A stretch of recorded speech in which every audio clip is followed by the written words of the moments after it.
The story centers around a young man named Takuto who spent most of his time absorbed in a strategy game called Eternal Nations.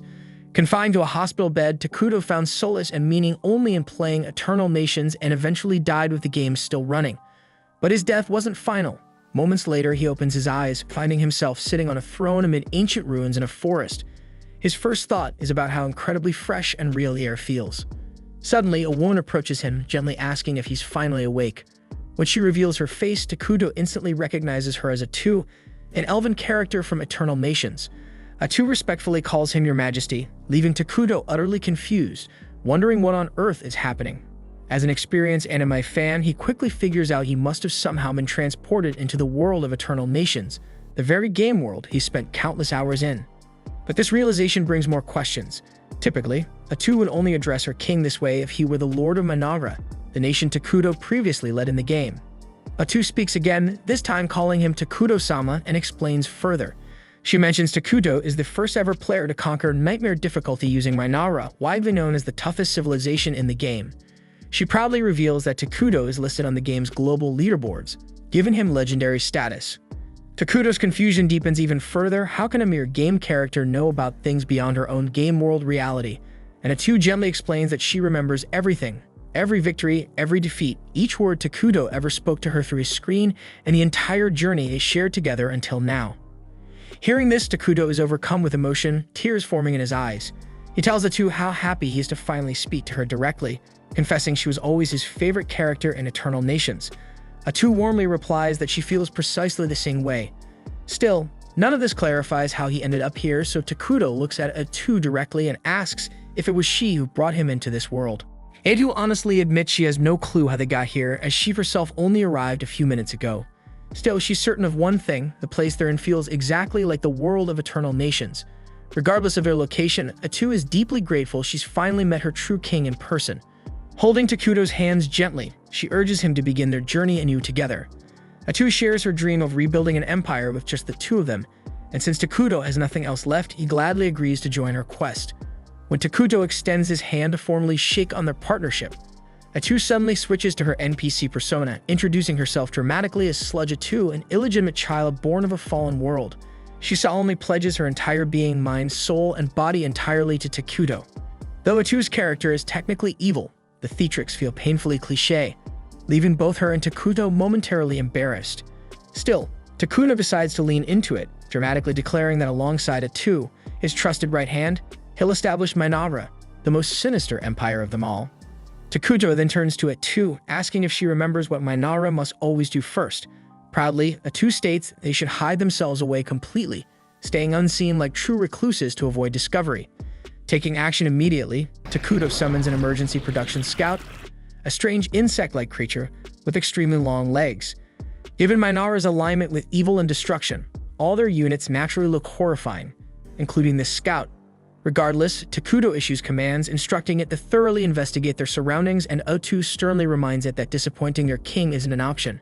And obediently, the scout departs on its assigned task. Takuto then reveals to Atou that he can actually see through the scout's eyes, confirming to both of them that the world indeed works just like the game. He briefly explains to Atou how summoning works here. His current total magic power is at 200 MP, and creating the scout consumed 100 MP. Takuto carefully considers his options for spending his remaining magic points. Building a base would cost only 20 MP, but he also wonders if he should prioritize defense by summoning a warrior. Unfortunately, doing so would consume more power than he currently possesses. In Eternal Nations, Atou is classified as a hero character, making her particularly powerful in combat. But since their new journey has barely begun, Atou's current strength level remains only at level 3, which is quite low. Anyway, thanks to the scout's reconnaissance, Takuto gains a clear picture of their surroundings, which primarily consists of endless forests. So this setting proves an ideal location for establishing Mynoghra's base, though Atou finds it unsettling that there's absolutely no wildlife or available food nearby. Realizing it would be too dangerous to relocate, Takuto instructs the scout to extend its search and explore an even wider perimeter. Atou then begins feeling downhearted, believing she's not contributing enough to assist her king. Seeing her discouraged expression, Takuto gently reassures her, saying that simply having her by his side is more than enough. Deeply touched by his sincere words, Atou instantly becomes even more devoted to him. Meanwhile, their scout soon discovers a campsite inhabited by a group of dark elves. Takuto hesitates, unsure what their next move should be because accidentally encroaching on another group's territory could cause serious problems, so he figures it's best for them to lay low for now. Atou suggests optimistically that if things do take a turn for the worse, they can simply escape together. Her encouragement boosts Takuto's confidence, so they decide to quietly observe the dark elves from a safe distance and find out what they're doing here. But suddenly, 3 dark elves stumble directly into them, catching both Takuto and Atou off guard. Takuto freezes in surprise, realizing the dark elves he planned to carefully avoid, those same elves he was prepared to flee from if they ever crossed paths, are now standing right in front of them. Both he and Atou remain unsure about how the encounter will turn out, but recognizing the importance of staying calm in situations like this, they manage to maintain their composure. At the same time, the dark elves have no intention of harming anyone. They explain that they've recently been driven from the city they once called home and have desperately led their people into the forest to seek safety. And after a difficult journey, they've managed to set up a temporary shelter in this cursed land. However, with no food available, they're in a desperate situation, knowing their children will starve without supplies. Captain Nagi, leader of the Dark Elves, is currently exploring this bleak forest alongside his soldiers, increasingly worried their journey might have been completely futile since the area seems utterly lifeless. Several of Nagi's men start complaining bitterly, arguing it might have been better if they just stayed and died back in the city, rather than starving out here. They recall grim stories about the forest being cursed by a mysterious man, a place where neither life nor love can ever flourish. Nagi quickly warns them against losing hope, reminding his people that if they falter now, their children waiting anxiously back at camp won't have any chance at all. He firmly reminds them their kids still have faith in them, and that turning back empty-handed simply isn't an option. Still, as Nagi continues forward, he can't help but reflect on his soldiers' grim words. Deep down, he knows they're not wrong. The chances of survival here seem impossibly slim. But as their leader, he can't afford to show fear or give up because his people depend on him to guide them safely through this crisis. Walking deeper into the woods, Nagi suddenly senses the presence of Takuto and Atou. A wave of dread rushes through him, afraid that these unknown entities might attack without mercy and wipe out his entire team. Whatever choice he makes next could determine the fate of his people, so Nagi steels himself, deciding to approach diplomatically. When Nagi finally reaches them, he's taken aback by Takuto's shadowy, spirit-like appearance, though Atou seems relatively normal. Without hesitation, Nagi immediately drops to his knees, prompting his followers to do the same. Then, with a voice full of humility, he apologizes for entering their territory uninvited. Atou, glaring coldly at Nagi, sharply questions him, demanding to know why he would trespass despite knowing it was forbidden. Nagi nervously explains their desperate circumstances, how their people were banished without warning, forced to flee their city without supplies, the exhausting journey, and the starving children still waiting anxiously in the forest. Feeling increasingly anxious under Atou's harsh gaze, Nagi braces himself, convinced they're about to execute him. However, Takuto surprises him by calmly asking if he's hungry. Nagi hesitates nervously, uncertain how to respond until Atou firmly instructs him to answer her master's question. Quietly, Nagi admits he is hungry, and immediately Takuto conjures several apples out of thin air. Nagi stares in bewilderment, never having seen an apple before, unsure if they're even edible. Takuto kindly assures him that the fruit is juicy and delicious, encouraging him to try it. Still hesitant, Nagi looks behind him, shocked to see his men already devouring the apples eagerly. Atou then firmly urges him to eat as well, yet Nagi still feels uneasy. Noticing his hesitation, Takuto promptly conjures pears as well.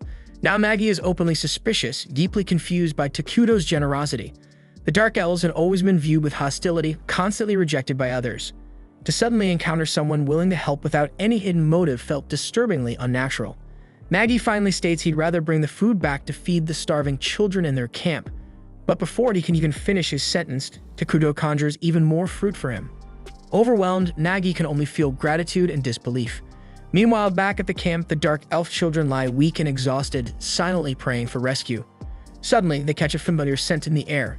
Their prayers are answered because Nagi and his soldiers have returned, bringing with them more food than they've ever seen. Nagi joyfully tells everyone to prepare for a feast, and soon they're all eagerly eating, and the starving children quickly regain their strength. One of the elves then curiously asks Nagi where he got all the food, but Nagi avoids giving details. Instead, he simply tells them fate finally smiled upon them. Yet deep in his heart, he remains haunted by the memory of the mysterious, intimidating figure he encountered in the forest. After the meal, everyone falls into a peaceful sleep, except for Nagi, who remains awake, staring thoughtfully into the fire. As he stands watch, Elder Moltar approaches quietly, gently pulling Nagi out of his deep contemplation. Moltar expresses gratitude for Nagi's efforts but mentions that the fruit tasted unlike anything he's ever known even after living 200 years. Nagi nods, agreeing that the fruit definitely tasted strange. Moltar presses him about where the food came from, prompting Nagi to confess they encountered a legendary figure after wandering deep into the cursed forest. Hearing this, Moltar wonders aloud if it was perhaps the King of Ruin, recalling ancient stories about a mythical being said to appear when the world becomes too crowded, destroying everything and returning civilization to darkness. But no one knows if those legends hold any truth, since nobody's ever witnessed it personally. Moltar asks Nagi directly if the mysterious figure introduced himself as the King of Ruin. Nagi admits Takuto never actually introduced himself at all. He only spoke through his servant. Moltar insists there's no way a dark entity like that would offer assistance for free, demanding to know what Nagi promised in exchange. Nagi, however, insists it was purely an act of generosity from Takuto, nothing else. Moltar remains skeptical, arguing no evil being ever offers help without hidden motives. Nagi firmly calls Takuto the Great One, determined to defend him and emphasizing that he simply chose to help. Moltar counters that such a noble title doesn't suit the rumored King of Ruin, but Nagi refuses to budge. He argues passionately that Takuto deserves the respect because he helped them in their time of need, and frustratingly wonders if it might have been better if they all died rather than receive such aid. Hearing this, Moltar reluctantly concedes Nagi's point, agreeing to handle negotiations personally when the time comes to repay their mysterious benefactor. Nagi gazes over at his sleeping people, silently questioning when they might finally rest without fear. At the same time, Atou is thoroughly upset with Takuto for wasting valuable mana by feeding total strangers. She sternly forces him onto his knees as he tries to explain he simply felt sorry for them. Hedra can't believe his recklessness, reminding him sharply they don't yet know whether Mynoghra will be peaceful or brutal, or how many battles might lie ahead. So wasting mana like that could be dangerous. Realizing she might have gone too far scolding her own king, Atou quickly apologizes. But Takuto gently reassures her, reminding her they're partners and that he couldn't survive in this place without her by his side. He also admits feeling awkward around the Dark Elves, suggesting perhaps he's shy. Atou is surprised. She assumed Takuto was deliberately playing the role of a dignified king, communicating solely through her as his servant. The two laugh and tease each other playfully for a moment, until Takuto's summoned scout finally returns. The following morning, Nagi prepares himself for another visit to Takuto, and Elder Moltar asks if he's really prepared to meet the Dark King. Moltar strongly believes that since they've already accepted aid from the Dark King, they must also be prepared to pay whatever price he demands in return. Nagi objects, reminding him that Takuto never once suggested anything like that, but Moltar insists it's simply in the nature of evil beings to ask something in exchange for any act of kindness. Yet he agrees they need to rely on Takuto for now since nowhere else is safe. So they decide to visit Takuto together, completely unaware that his insect scout had been observing their entire conversation. Takuto quickly calls back the scout to report to him, and upon hearing that the elves are on their way, he quietly hopes they'll just pick up the remaining food he had prepared yesterday and leave without causing a fuss. Anxiety quickly starts to grip Takuto as he explains to Atou that he's terrible with conversations and doesn't know if he'll be able to negotiate properly with the Dark Elves. Atou reassures him she'll handle it herself, adding that this will also show the Dark Elves that her king would stoop low enough to speak with them personally. Shortly after, Moltar and Nagi arrive, and the Elder Moltar greets Takuto with an overly formal and eloquent salutation, almost like something straight out of cover letter, thanking him for the generous provision he offered his folk. Moltar then respectfully asks permission to know the identity of their Dark King. After receiving permission from Takuto, Atou reveals his name proudly, declaring him to be the feared Dark King of Ruin himself. Both of the Dark Elves become visibly shaken upon having their worst fears confirmed. Atou then coldly instructs them to simply take the food and leave because it's not going to last much longer anyway. Yet Moltar politely insists on repaying Takuto for his generosity and asks what they can possibly give him in return.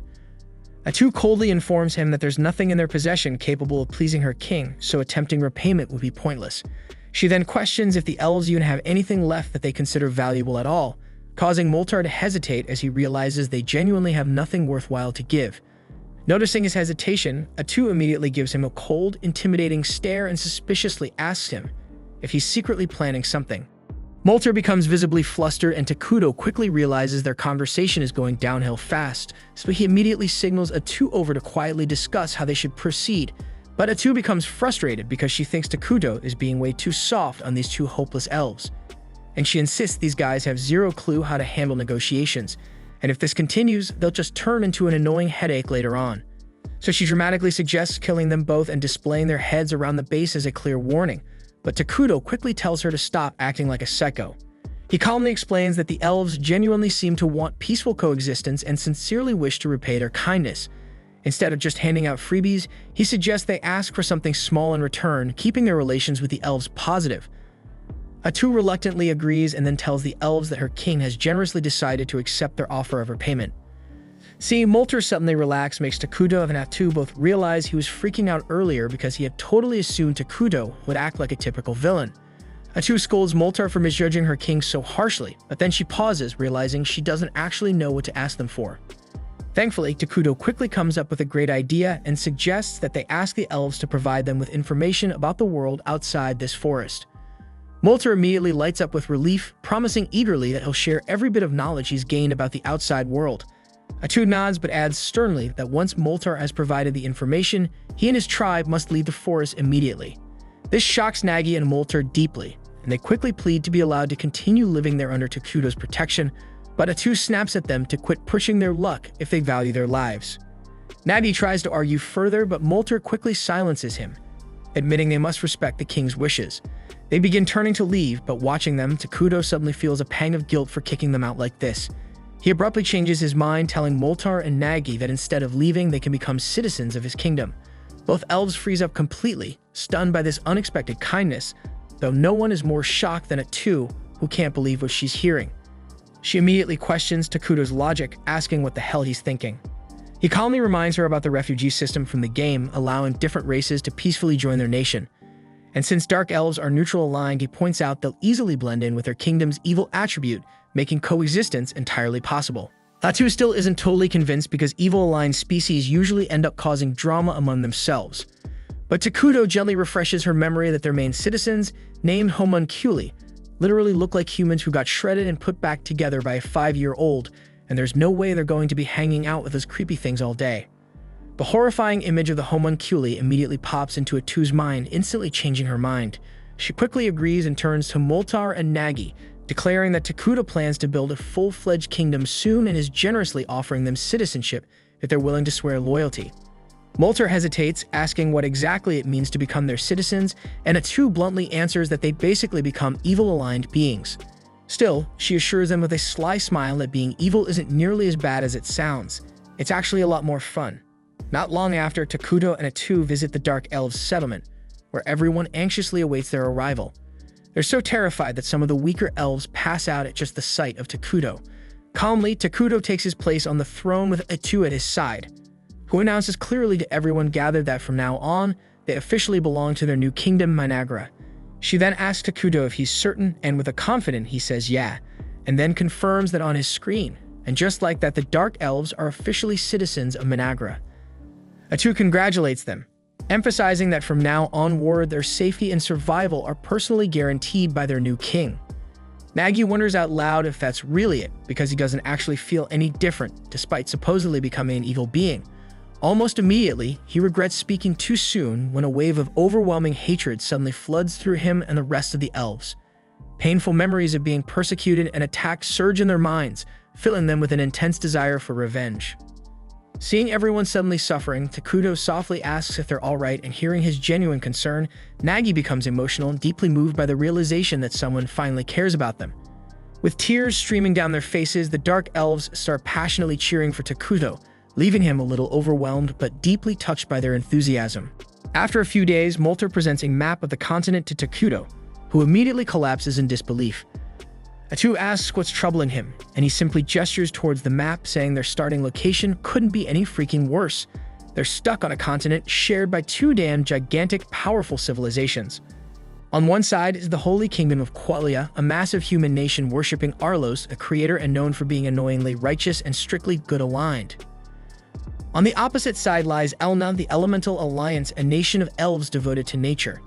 They're equally on the side of good, making Atou realize they're literally sandwiched between two huge civilizations that would wipe them out in an instant if discovered.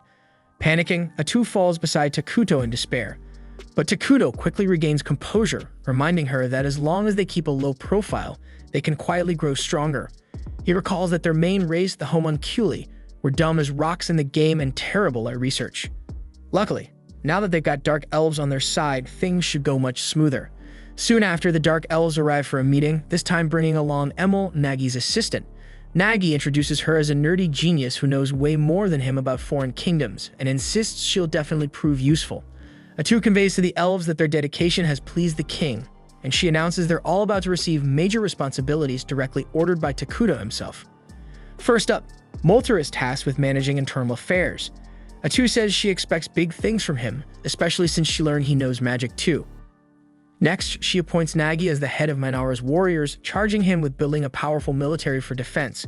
When she leads recruitment up to him, Nagi is way too excited, shouting dramatically that he'll destroy all their enemies and proudly mount their heads as trophies. But Takuto's already feeling queasy at the gruesome imagery. He quietly remarks that war is barbaric, and Atou clarifies for the confused Nagi that their king actually prefers peace, so he needs to chill out with the killing talk. This just confuses Nagi even more, who wonders what kind of dark king of ruin is into peace. Molter, seeing Nagi's confusion, sarcastically teases him and confidently states that unlike Nagi, who clearly has more muscles than brains, he himself will prove far more useful to Takuto. Nagi immediately takes it as a challenge, boasting loudly to Takuto that he's young and full of energy, ready to tirelessly serve the king without rest. Atou completely misunderstands their little competition as genuine dedication, staking them for workaholics instead of two idiots desperate for Big Eel Daddy's approval. She turns to Takuto, asking if they should send them on a resource-collecting mission, but Takuto suggests a better idea, beautifying the land and building proper homes. Atou immediately relays this to Molter, instructing him to gather timber for building, but to make sure he doesn't ruin the beauty of the forest. Molter eagerly agrees, boasting that dark elves were originally forest dwellers anyway, so he'll handle it perfectly. Takuto then adds that they should reforest the areas they clear, causing confusion among the elves who've never even heard the term before. Realizing this world might be more primitive than expected, Takuto cautiously asks if they're familiar with military magic or the 6 major elements.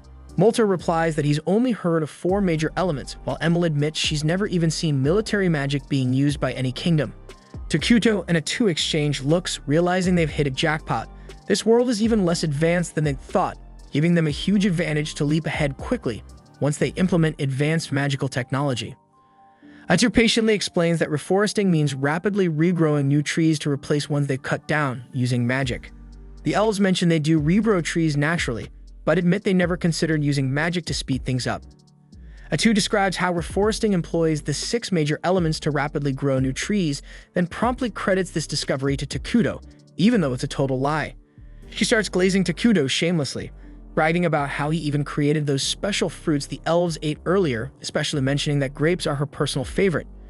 Emil excitedly confirms Atou's words, then says that she also planted some grape seeds and they've actually started sprouting. Takuto himself is stunned by this revelation, not expecting earth-based fruits to grow so easily here. Suddenly inspired, he quickly tests his theory by magically creating a coin from earth. When it works, he's thrilled to realize he could potentially introduce advanced technologies like gunpowder, drastically accelerating the growth and superiority of his civilization compared to others. At the same time, over in the Holy Kingdom of Qualia, things were also beginning to heat up. St. Solina marched ahead of a squad of knights through snow-blanketed foothills, determined to wipe out some vicious creatures menacing the surrounding villages.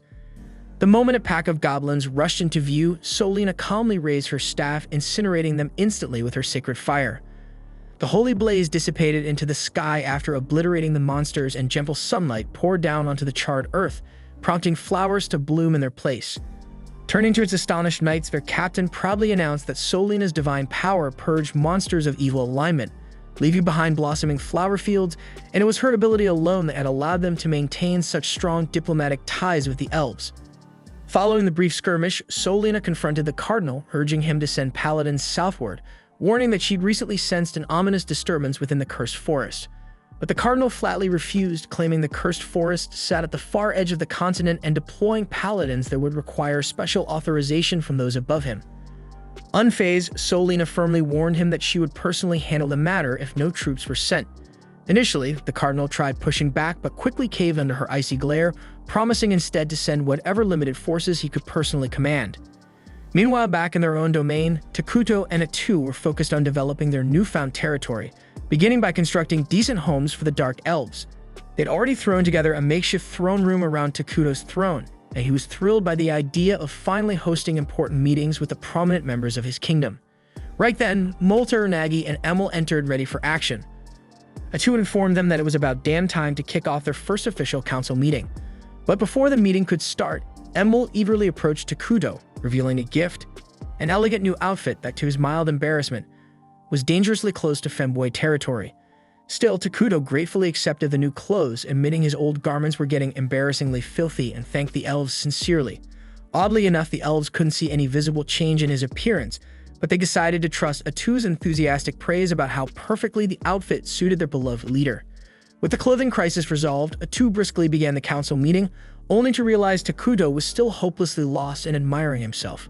Slightly annoyed but unsurprised, she chose to carry on the meeting herself, casually suggesting she consult Takuto whenever his actual input was needed, and Takuto happily agreed to her suggestion, fully content to keep silently fawning over his own fabulousness. As the meeting begins, Molter immediately asks Atou about the type of buildings they ought to prioritize. So Atou confidently suggests they start with food production facilities and promptly reveals a disturbingly grotesque plan, announcing that it will serve as their primary food source for now. The elves visibly cringed, barely able to hide their disgust, before hesitantly asking Atou what the hell that horrific thing was supposed to be.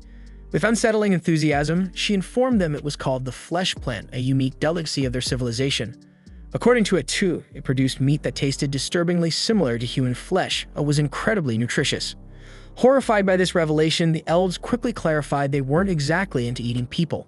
Atou assured them the flesh plant was just a temporary solution for their food shortage, and soon enough they'd have far less disturbing options available. After that unsettling announcement, she explained they'd also need storage units and administrative buildings near the farms, so Emil promptly volunteered to oversee those structures.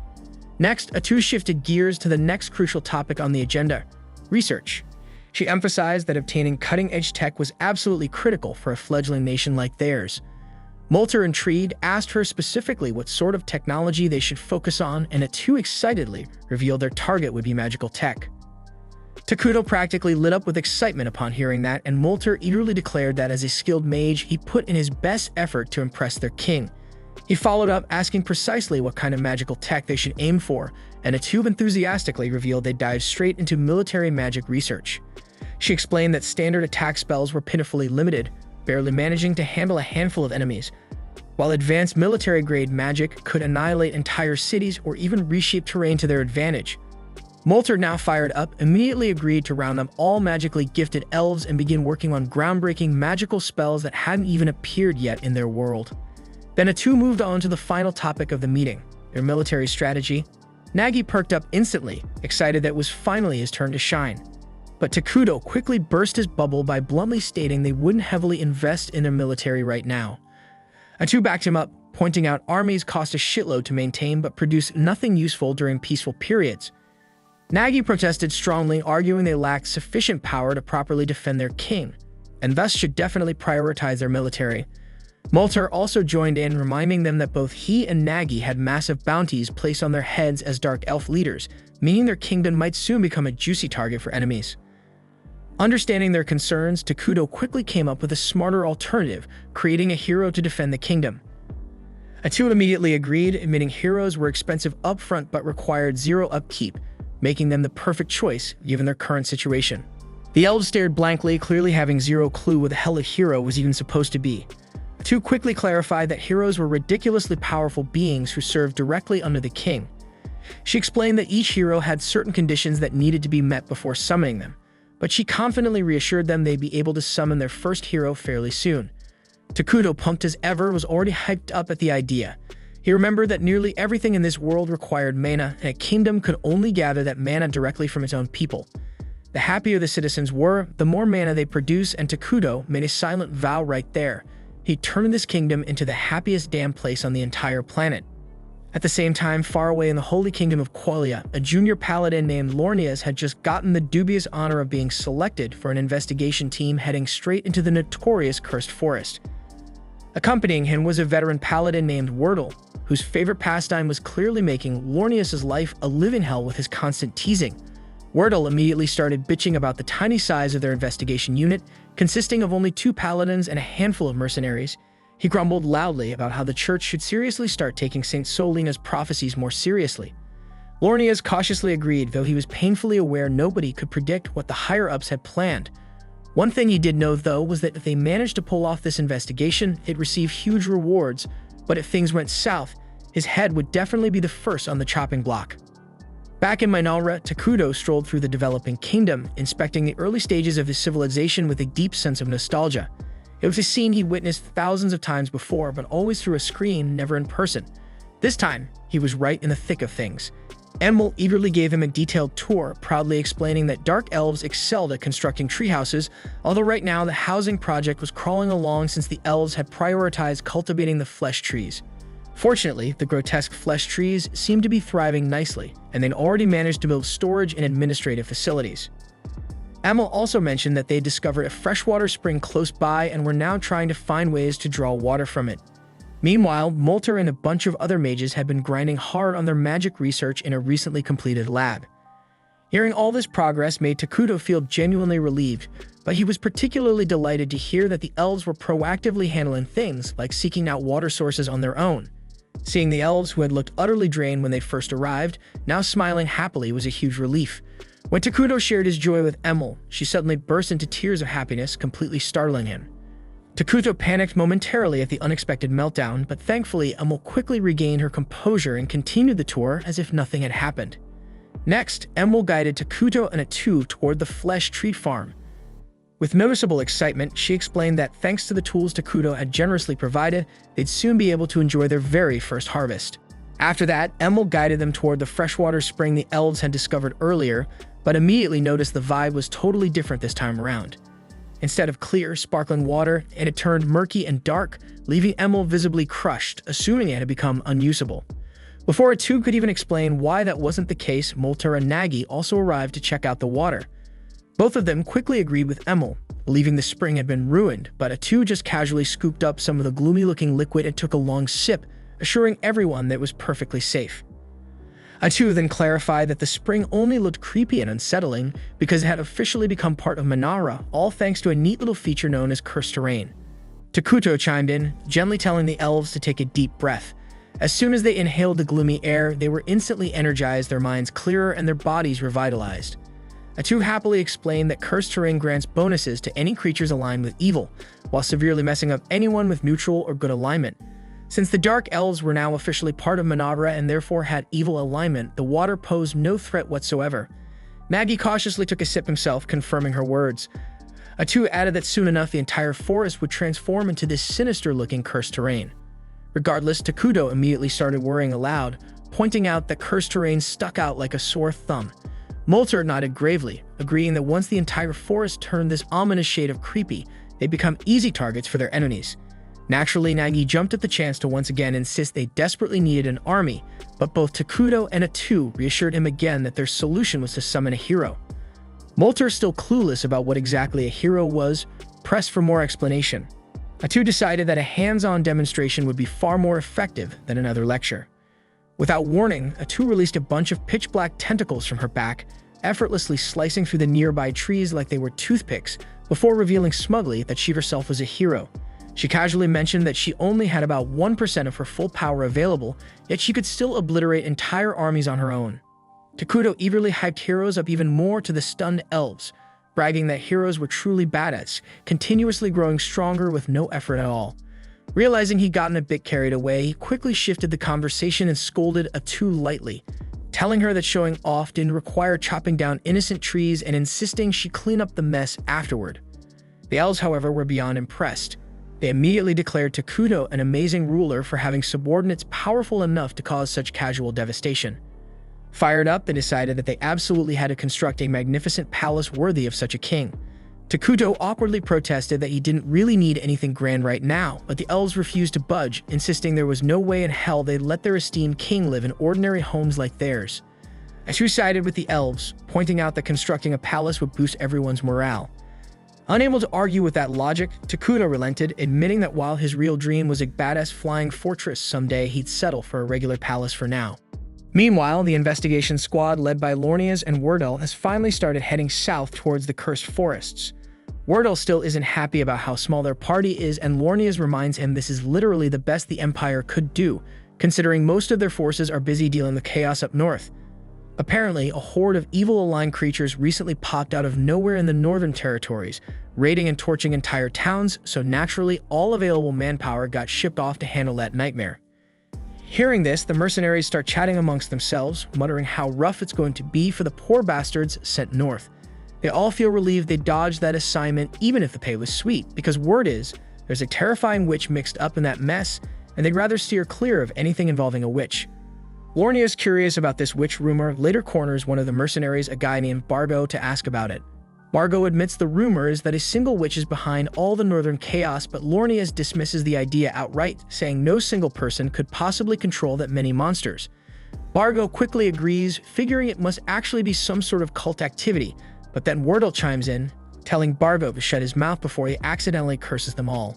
Lornias then snaps at Wardell, noticing that the guy's been drinking on the job again. He starts lecturing him about how, as paladins serving their god, they're not even allowed to touch alcohol. But Wardell dismisses his scolding casually, even challenging him to a theological debate before abruptly losing interest when a waitress brings him another round of drinks, which prompts him to flirt shamelessly instead. Bargo then turns back to Lornias, seriously asking why the Empire sent 2 paladins this far south. He starts worrying again about the possibility of another witch being involved, openly admitting that if that's the case, he and his men might pack up and bounce before things go south. Lornias honestly replies he doesn't know the details either, but just then Wardell butts back in, casually mentioning he's already gathered some intel from his new waitress friend. Apparently, a bunch of dark elves recently fled into the cursed forests, and the higher-ups likely just want someone to keep an eye on them. Hearing this, Bargo instantly relaxes, saying they'd better deal with the dark elves quickly. After all, those bastards are notorious for their nasty curses and stealthy assassinations. Lornias completely agrees, saying that ignoring the Dark Elves now will only lead to bigger trouble down the line. But Wardell immediately tells him to calm down and take it easy, reminding him this mission is strictly recon. If things even hint at getting messy, they're packing up and running the hell out. But Lornias is always a stickler about vanquishing evil wherever it shows up, stubbornly insists that as paladins, retreating from danger isn't an option. Wardell scolds Lornias, telling him to stop chasing glory and only fight when it's absolutely necessary instead of jumping into danger every chance he gets. He reminds Lornias that he's got family waiting at home, and so does everyone else on this mission, so they need to think twice before risking their lives. Meanwhile, back in Mynoghra, the first harvest from the flesh trees is finally ready, sitting atop a massive altar at the center of town. Takuto stands in front of the fruit pile as all the dark elves watch him intently, eager to see what's about to go down.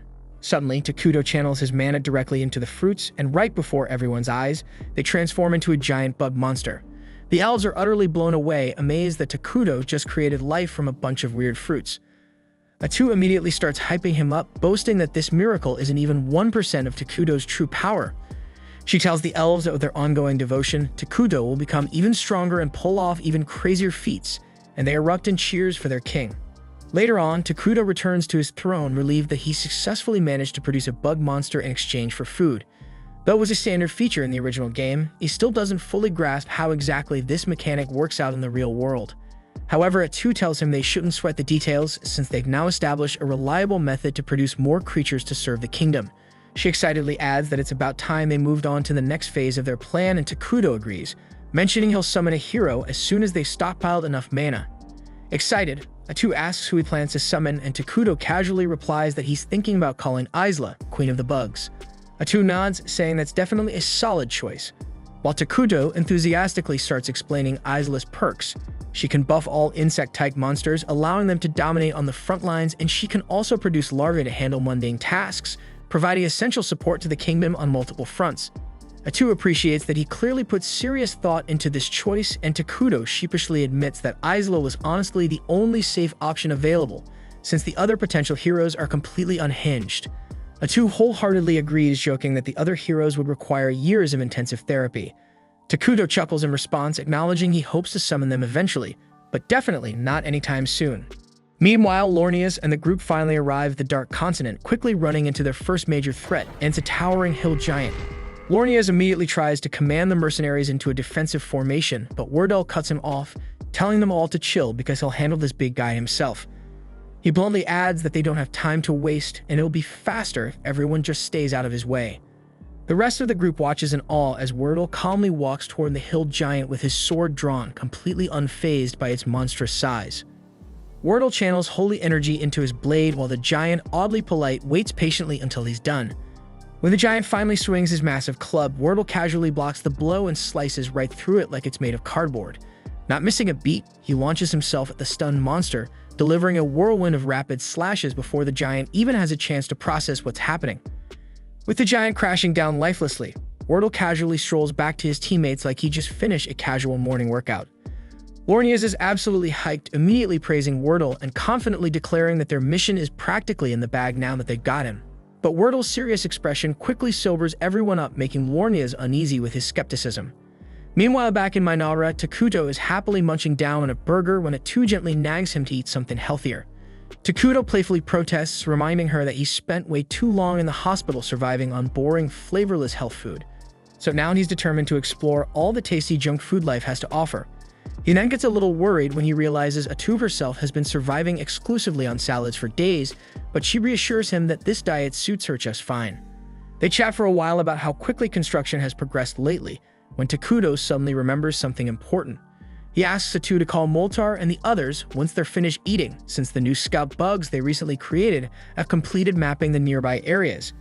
He reveals that he's planning to deal with a human settlement they discovered nearby, asking Atou first to confirm if the town belongs to the Holy Kingdom of Qualia.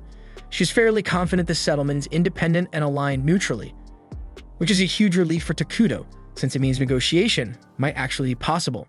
Takuto optimistically hopes nothing disastrous occurs during their interaction, and Atou jokes that he's definitely jinxing them by even mentioning it. Takuto laughs confidently, assuring her nothing crazy like that could happen. But of course, at that very moment, he receives an urgent message from one of the bugs. An armed group is heading directly toward their forest. Takuto instantly grows serious, instructing Atou that they should try resolving things peacefully if possible, but if push comes to shove, they better be prepared to throw down. At the same time, the armed group making their way into the forest is none other than Lornia's and Wordle's crew. As they push deeper, Wordle suddenly raises a hand, signaling everyone to stop because he sensed someone's presence approaching them. Sure enough, Atou emerges from the trees wearing dark clothes that completely conceal her identity. Wordle immediately demands she identify herself, and Atou calmly claims she's a dark elf who's found refuge here alongside her people because there's nowhere else safe for them to go. Wordle acknowledges her situation but bluntly tells her to step aside because their group has orders to investigate this forest. Atou firmly responds that they shouldn't go any further, causing Wordle's instincts to flare up, sensing something shady going on. But before he can say more, Lornias rudely jumps into the conversation, yelling at Atou and demanding how she dares disobey a servant of God. Wordle sharply snaps at him, telling him to shut his mouth and stop interrupting.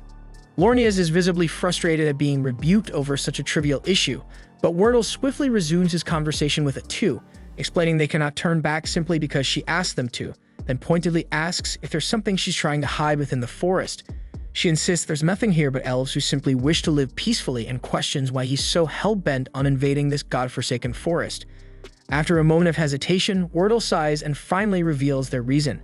The Saintess recently had a vision of an immense evil hiding here, and thus he cannot return until he verifies this personally. The mercenaries gasp in shock, having been kept in the dark about such a critical detail. Lornias immediately starts flipping out, demanding to know how Wordle could casually spill classified information like it's some local gossip. Wordle snaps back at him again, shouting that sometimes secrets must be shared openly. But Lornias, furious and flustered, angrily retorts that even a high-ranking paladin like Wordle doesn't have the authority to reveal divine prophecies without permission from their superiors. However, Wordle politely asks Atou if they can at least take a quick look inside the forest, but suddenly her attitude completely shifts as she bluntly tells them there's absolutely nothing inside that's worth their precious time. She firmly urges them to turn back immediately, but Lornias grows furious at the sheer audacity of a dark elf daring to defy a divine prophecy. He senses the air around Atou shifting ominously, confirming his suspicions that something deeply sinister lurks within the woods that they must investigate no matter what. However, Wordle appears open to negotiation. Trying to de-escalate the tension, he calmly asks Atou to swear on her own god that no threat to the Holy Kingdom of Qualia is hiding in the forest. Atou readily takes the oath, even swearing by her deity, and it's actually they who fear Qualia far more than Qualia could ever fear them. Satisfied by this, Wordle announces they're retreating, much to Lornius' complete disbelief. Lornius immediately protests, insisting it's blatantly obvious that the woman is hiding something crucial. But Wordle just snaps at him, calling Lornius a faithless coward and telling him to stop projecting his own paranoia onto others. He declares that they found absolutely nothing of concern, officially ending their investigation. With that, Wordle begins walking away confidently, but Lornius has finally reached his boiling point. Refusing to let Wordle make another reckless decision, he sternly informs Wordle that he's officially revoking his authority as a high paladin for casually spilling a divine prophecy to an enemy and abandoning his sacred duties. He swiftly orders the mercenaries to follow him deeper into the forest to uncover the evil hidden within. Bargo quickly agrees, mostly because Lornius is the guy signing their paychecks, and there's no arguing with money. Atou desperately pleads with them one final time to stop, but Lornius coldly ignores her and commands his men to capture her immediately, even as Wordle shouts at him not to escalate the situation further. Atou lets out a weary sigh, sadly acknowledging that peaceful negotiations have collapsed into utter failure. Seconds later, the mercenaries suddenly find themselves skewered on Atou's spikes, transformed into human kebabs before they can even blink. Lornius himself was knocked out, and when he woke, he never even comprehended what hit him. And the only one who did see everything and is still alive is Wordle, and he shouts at Lornius that they're dealing with an actual freaking witch. Atou then calmly sheds her disguise, remarking regretfully how unfortunate it was that peaceful talks had to end so violently. Turns out more of those bastards are still alive, and Wordle immediately yells for someone to report this freaking mess to the kingdom.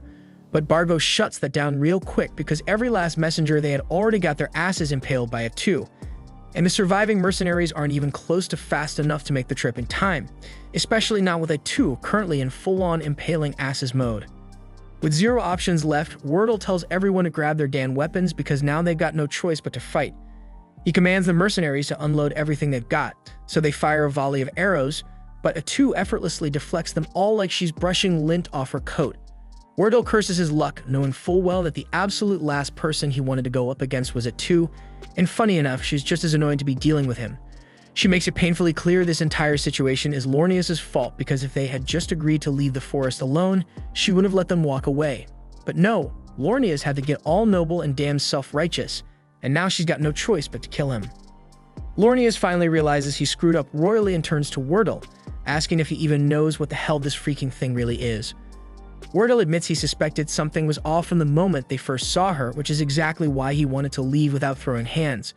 But now that he's seen her true form up close, he's certain Atou is a witch, but not the storybook kind either. Because a witch in this world is a certified Calamity-class monster, officially recognized as a national-level threat. Someone like her is way out of the mercenaries' league, so Wordle orders them to fall back and leave this to him and Lornius. Both men charge Atou, reciting their sacred prayers to power up their attacks. Atou doesn't take them seriously at first, just blocks their strikes and mocks them for being so weak.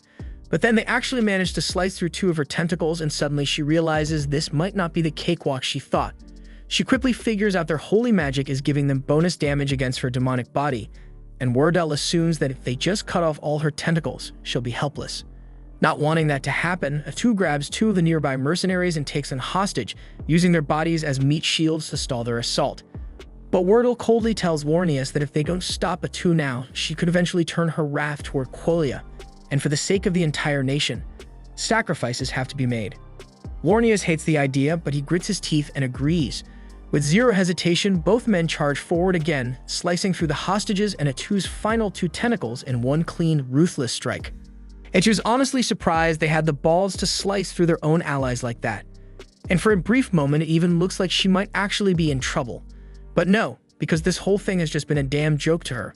1 second later, a fresh wave of tentacles erupts from the ground like weeds on steroids, and Wordle is instantly skewered multiple times like a pincushion.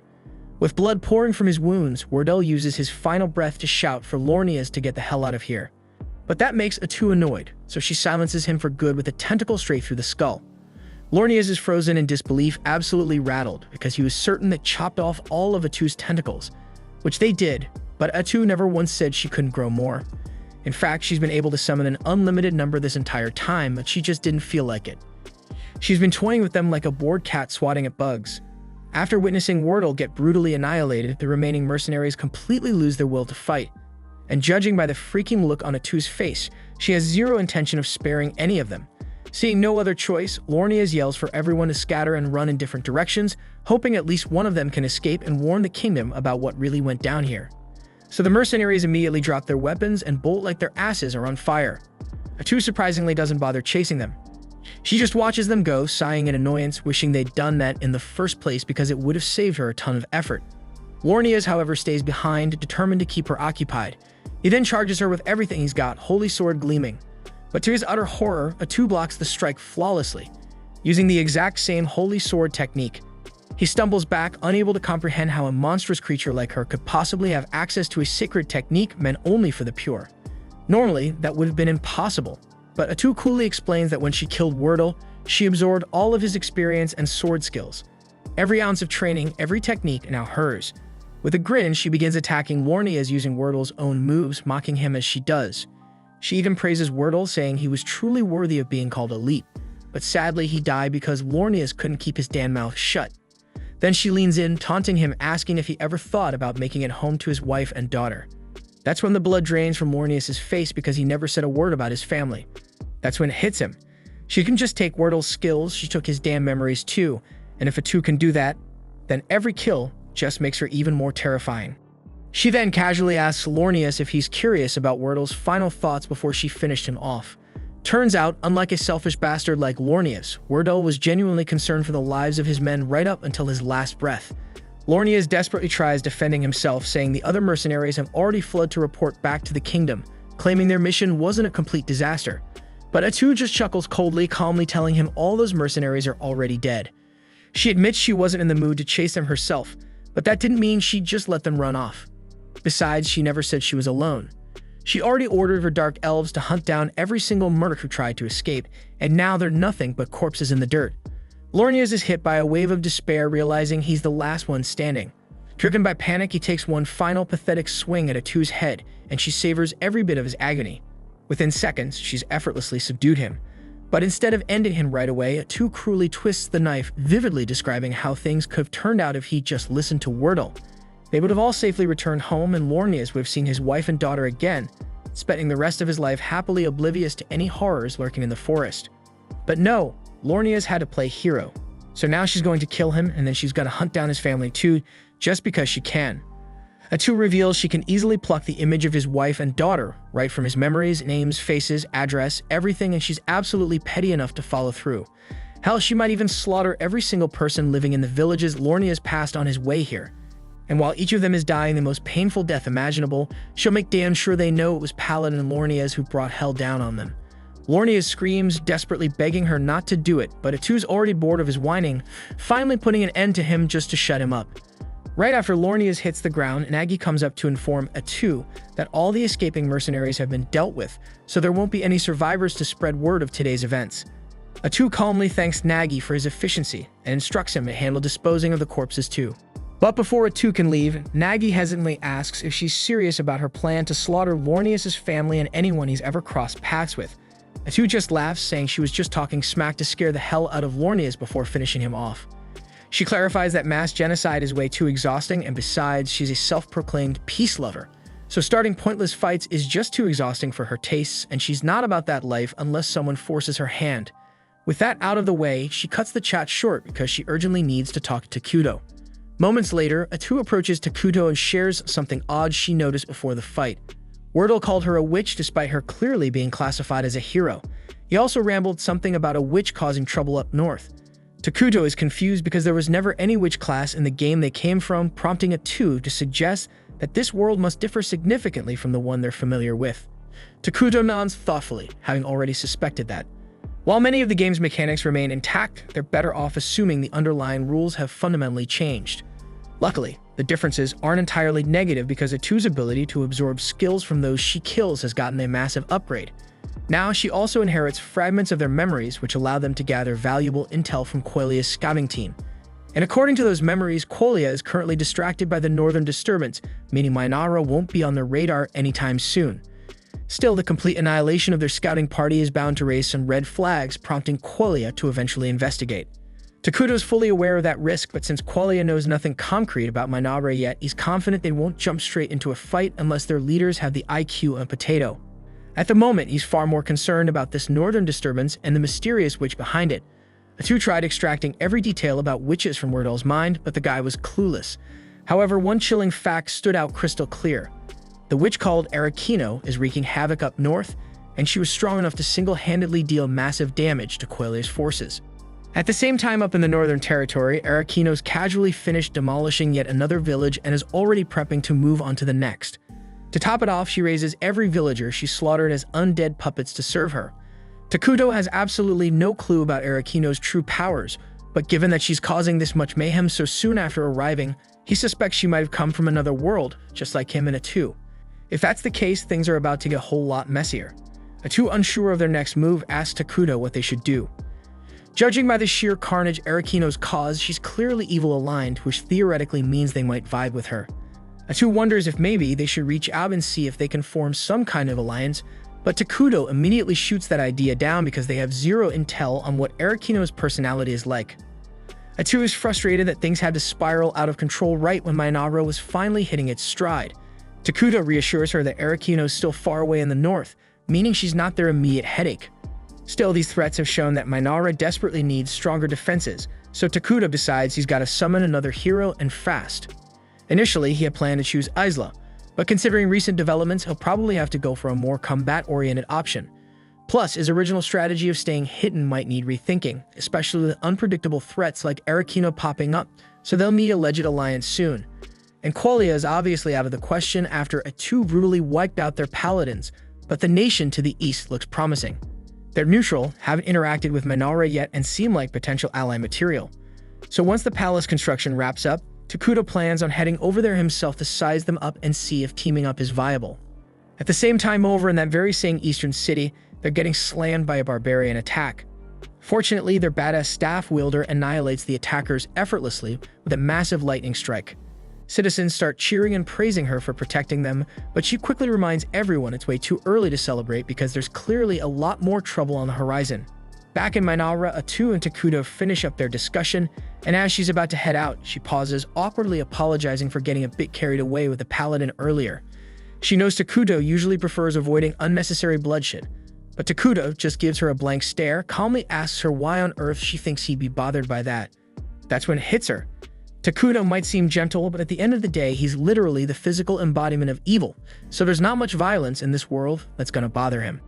Not long after, work on Takuto's castle wraps up, and it feels like the first real push in his realm's rise. His heart jumps since a vast residence has been his quiet wish for years, and Atou promises with a grin that one day it will grow tall enough to stab the sky.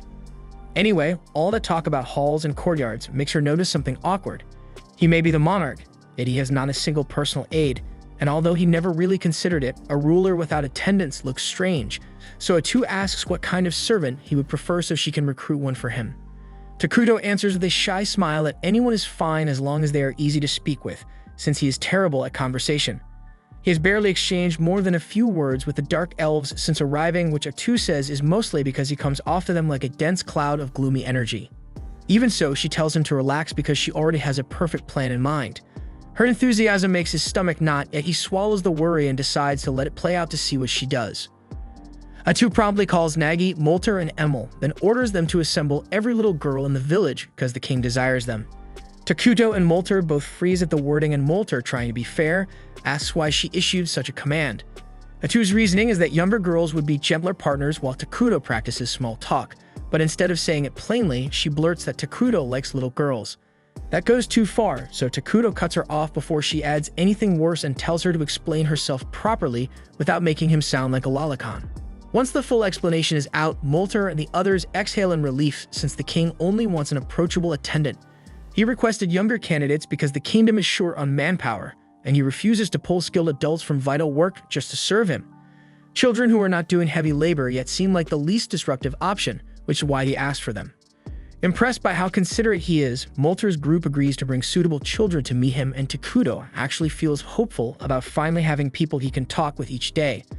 There is one detail he forgot to account for, and it hits the instant the kids arrive. To ordinary villagers, he still looks like a disaster in human shape, his aura heavy enough to spook anyone, so the moment the children see him, they burst into tears. Takuto feels crushed after the fiasco with the children, And seeing his expression, Atou turns to Moltar and asks if there are any little ones who wouldn't burst into tears at the sight of their king. Given how things stand, Moltar cannot name a single safe choice. Nagi then asks whether Takuto has met the twins yet, but Moltar admits that he kept them away because he doubted they would be suitable attendants. Their history is rough and he feared they might accidentally offend the king. But options are running thin, so Atou tells him to call them in regardless. A short while later, the twins step into the hall and introduce themselves as Karia and Maria. Karia bows with careful respect, voice steady, while Maria talks to Takuto in a breezy, familiar tone like she is chatting with an old friend. Atou reads the weariness in their eyes and the wariness in their posture, then gently asks Karia about the sores on her skin. Karia says they came from an illness, and Moltar explains that she suffered through a plague some time ago. The sickness has passed, but the marks it left behind did not fade. Atou asks what scored Maria, and Karia answers that her sister endured something cruel and has never been the same since. Atou asks what she means, so Maria answers without hesitation that she ate her mother. The words hit like a slap, far worse than Atou expected, so she turns to Moltar for an explanation. He says he is not proud of what happened, but in that moment it was the only path left, and the Dark Elf tribe still honors the sacrifice that Karia and Maria's mother made for them. Hearing that, Takuto remembers the long exile across brutal ground after the elves were driven out. In marches like that, hunger becomes a tyrant, and sometimes survival demands impossible choices, and the thought leaves his chest so tight. Being forced to eat her own mother cracked Maria's view of the world. The small grace is that she shows no fear of Takuto at all. Though Atou is uncertain, she would make a stable attendant. But while Atou weighs the idea, Maria pads over to the throne. Standing close, she peers up and says he looks white to her. Takuto blinks at that, surprised since almost everyone else describes him like walking darkness. But Maria sees something different. With a smile, he asks if she would be willing to serve as his attendant and look after him, and Maria nods and says she will try her best. So Takuto formally appoints her as his servant, and also as a candidate for leadership within the Great Mynoghra. Atou is astonished because that is the longest back and forth Takuto has ever managed with anyone besides her. But despite Maria seeming willing, Karia has barely spoken, so Takuto gently asks for her thoughts on the offer. Karia says that as Maria's younger sister, she is duty-bound to stay at her side, and if Maria wishes to serve as Takuto's attendant, then Karia will stand with her and do the same. The answer makes Takuto visibly happy, and he tells them that starting today, they are responsible for looking after him, while Nagi and Moltar trade uneasy looks at the choice. When the others file out, Moltar approaches the throne and says there is something he must share about the twins. Since the day their mother died, they have not been able to feel even the smallest emotion, as if their hearts shut tight to survive. Keeping them as attendants will bring its own set of problems, yet Moltar asks that Takuto meet those challenges with patience and tolerance until the girls slowly open up again. The next morning, Maria and Karia begin their official service, and the anicaps start right away. Maria walks in with a glass of water, catches her own toes, and splashes the whole thing on Takuto. Karia quickly offers a cloth, apologizing for her sister's slip, because this is not the only time something like this shit has happened. But Takuto calmly says it is fine and that he is not angry. Moments later, Atou enters, disappointed to see that Maria has botched another simple task, but Takuto asks her to go easy on them. Atou hates how often they fumble, yet if the king refuses to punish them, there is nothing she can do. She then reminds Takuto that he has a meeting on the schedule, and since they are his attendants, Maria and Karia are required to be present too, so they need to keep their manners tight. The council gathers soon after, and Emerald delivers the first report. She oversees construction, and with the palace finished, they now have a surplus of workers available. There is also a large stock of materials still in storage, so they are in a strong position to launch another project right away. Takuto and Atou back Emel's recommendation and authorize construction of a clinic at once, since they urgently need a place that safeguards the health and safety of Mynoghra's citizens. Emel answers that she will mobilize crews immediately, and with building matters set for the moment, Atou asks to hear from whoever oversees resource collection. It turns out Emel also carries that portfolio, which means they will likely need to expand staff soon. She reports that gathering food and raw materials is proceeding smoothly, and thanks to Takuto's assistance, they have been securing daily necessities the nation cannot produce on its own. However, that method burns through a great deal of Takuto's mana, so alternative supply routes must be found soon. Because leaning on emergency production this often is not perfect, but for now, it is a critical cost. Takuto answers without hesitation that they can keep leaning on him, then adds that they must prioritize buildings and research that raises mana output so the burden eases over time. Atou then thanks Emel for the grind and moves the agenda to magic research. Moltar rises to deliver his report. He has successfully devised military magic. But at the moment, he alone can wield it, but with enough practice, he is confident his subordinates will learn to do the same. And they may even be able to cast stronger spells by tapping the palace's supply of ruined mana. But since Takuto has made it clear he does not intend to start wars, opportunities to use that power should be rare. But for now, Atou instructs Molter to concentrate on the 6 major elements in the magic skill tree, because those branches will best support national development. Then Atou asks Nagi for the army update, and he reports that their forces currently field 5 scout bugs, and most of their time has gone to mapping the unknown reaches of the accursed land. The terrain outside the forest is largely open plains, which lets them probe that region with a lower chance of being seen. Even so, stealth remains a top priority for Mynoghra right now, so the scouts are operating under strict limits on how far and how boldly they can range. Atou says it is fine since they already have a thorough survey of the forest in hand, then tells Maggie to put the scouts on routine sweeps along the woodland perimeter. He asks if she truly wants every bug shifted to patrol duty, and she can read the worry about their current fighting strength. She answers that she alone can swat any threat that shows up, and on top of that, she and Takuto have already settled on creating a new hero, and Takuto adds that they will go ahead and summon Ezla after all. Takuto then asks whether all the prerequisites have been gathered, so Molter reports that timber and rations are stocked and ready, though the heavy mana cost is still an issue. After plenty of back and forth and a little compromise, the council wraps and Takuto feels quietly proud of how well everyone is carrying their load. He then heads toward the throne chamber, papers in hand, when Maria bumps into him and sends the meeting documents skittering across the floor. Carriabos apologizes for her sister and hurries to help gather the pages, only for the two of them to tub the same sheet and tear it clean in half.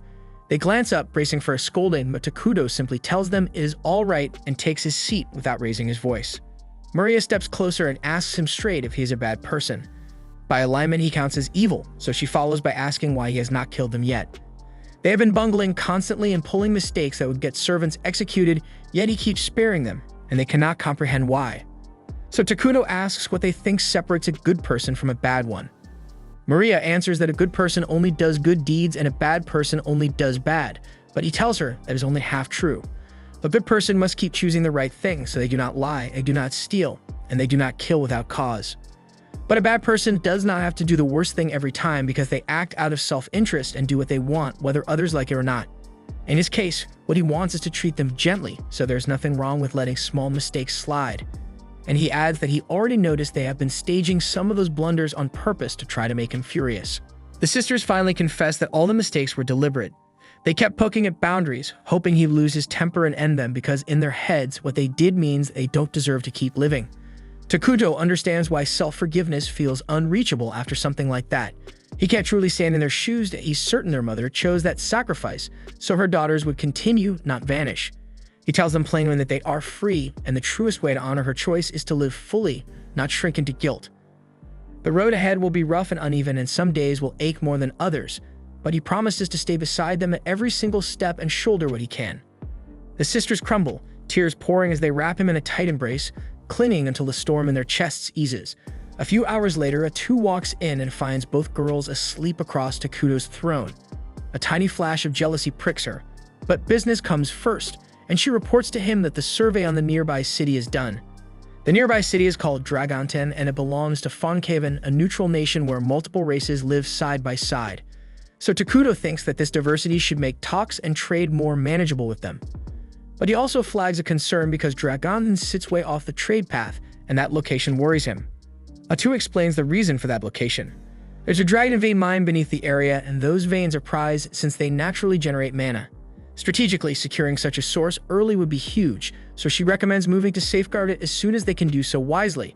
But the report also notes that Dragonten is currently under assault by barbarian groups like ogres and goblins, and the defenders are clearly struggling to hold the line. Takuto asks whether the city has received any backup from its homeland, and as far as Atou can tell, no reinforcements have been dispatched, so conditions are improving, and if anything, they're sliding. Given that picture, he assumes refugees are already on the roads. If Mynoghra opens its gates and shelters those people, they can strengthen their population while building goodwill with Dragonten, and down the line, that partnership could place the Dragon Vein mine within Mynoghra's reach. Takuto then orders Atou to assemble an envoy at once, but on the road to the city, Atou's party runs into a band of beastkin in the middle of the wilds, and the tension spikes. Tonukapali, their leader, is terrified of Atou and the others, since a darkness so dense it's visible clings to them. She works hard to keep things calm because her men are so petrified they might lash out at the two in fear, and that could get everyone eliminated. Atou is still under strict orders to keep Mynoghra a secret, so she is preparing to erase every witness on the spot. Yet Pepe is too oblivious to grasp the danger she represents, and he casually asks her name and strikes up a conversation, a move so brazen and foolish that it catches Atou off guard and makes her stay her hand for now. In time, the two groups manage to reach an understanding, and Atou learns that Tonukapoli's party is actually an envoy from Dragonton. That turns out to be a lucky break since it saves her the trip, so she invites Tonukapoli and her people to come meet the king of Mynoghra. Tonukapoli is a little on edge since any king who can command someone as vigorous as Atou is bound to be frightening. And when she finally meets Takuto, it is worse than she imagined because all she can perceive is an endless gulf of darkness, so she's really starting to regret the choice she made before. Then we see that before they cross paths with Atou, the group had been attacked by a giant out in the barren lands. So Pip, one of the staff bearers, used grass magic to locate the giant and drag it down. Sadly, with brain power apparently stuck in the single digits, he doesn't think things through, so instead of finishing the damn job, he stands on its chest and starts demanding applause for his magic. And predictably, the giant tears free and flings Pape aside. But just before it can crush him, Tonukapoli steps in and weaves grass and earth magic together, pinning the giant hard against a rock, then tells her men to kill it. Tonukapoli then turns around and smacked the shit out of Peep's head, and told him to quit acting like a damn fool, because as the lone junior staff bearer, people's lives may one day hinge on his choices. Peep says he will try his best, yet he plainly fails to grasp how serious his role is. If giants keep battering Dragonton, it is only a matter of time before the city is wiped out, and they have no clue what is provoking the attacks in the first place.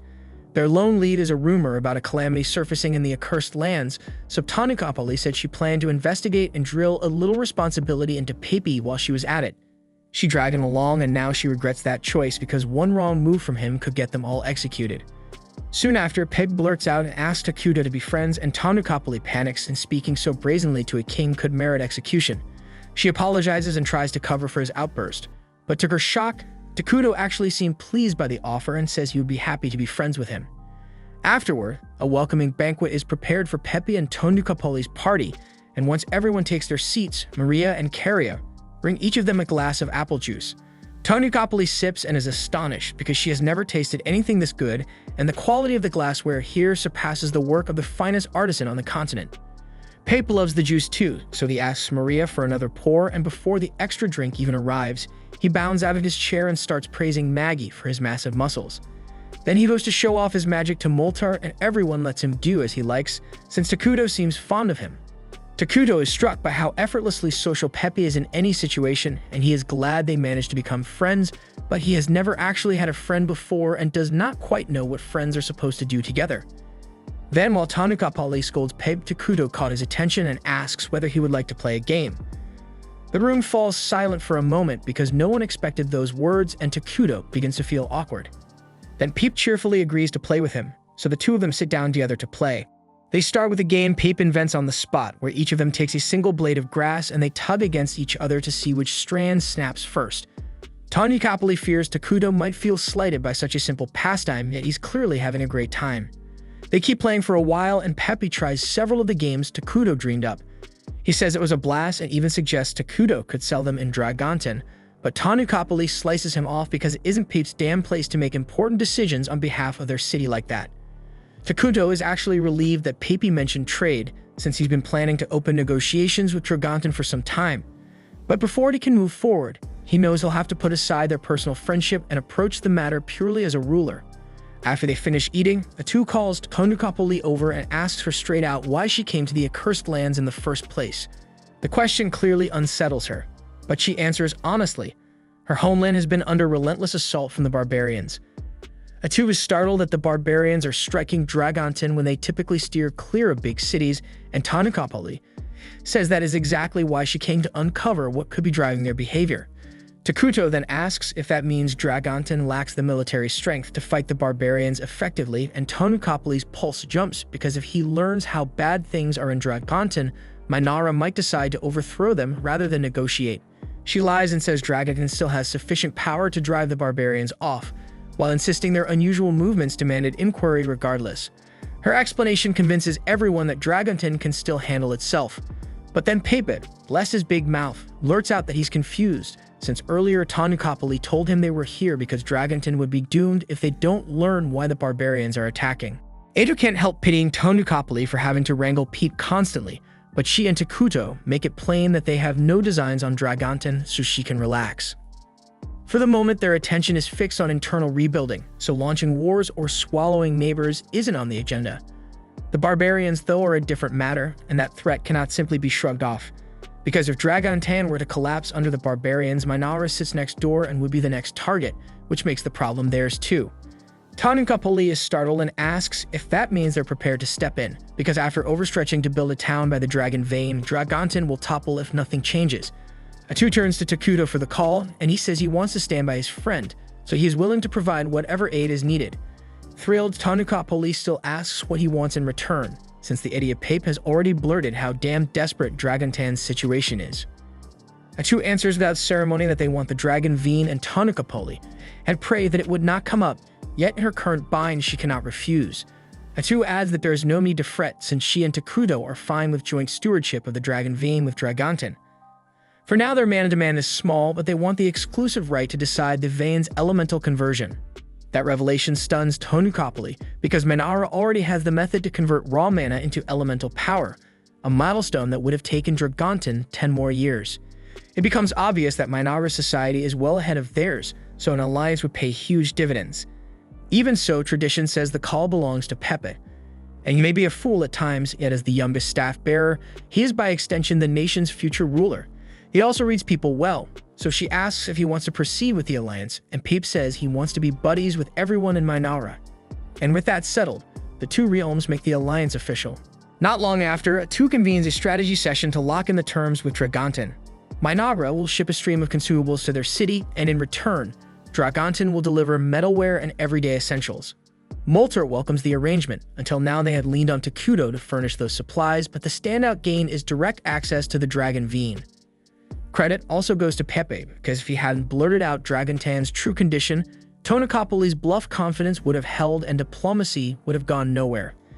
In that case, Dragontan might have collapsed long before Mynoghra could lend any help.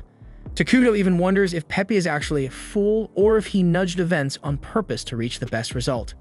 Switching topics, Atou says they need a plan for managing relations with Dragontan from here on. Maria and Curia trade puzzled looks and ask whether anyone actually knows what Dragontan is like as a country. They chase the negotiations so hard they forgot they have never set foot there, and real alliance maintenance means understanding an ally's culture and values.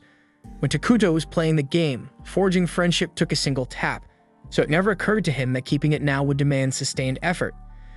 Given the gaps, Atou proposes their first move be to scout the capital Crescent Moon, even though it sits far from Mynoghra. However, a detailed look would take quite a while, so Takuto suggests postponing that for now, since the immediate priority is helping Dragontan repel the giants. Even so, Molter reminds them that visiting another nation isn't something you just do, there are protocols to follow. Maria and Curia then raise their hands and ask if they could simply go for fun, and childish as it sounds, the idea is actually smart. If they treat it as a friendly call before sending an official mission, they can set out immediately.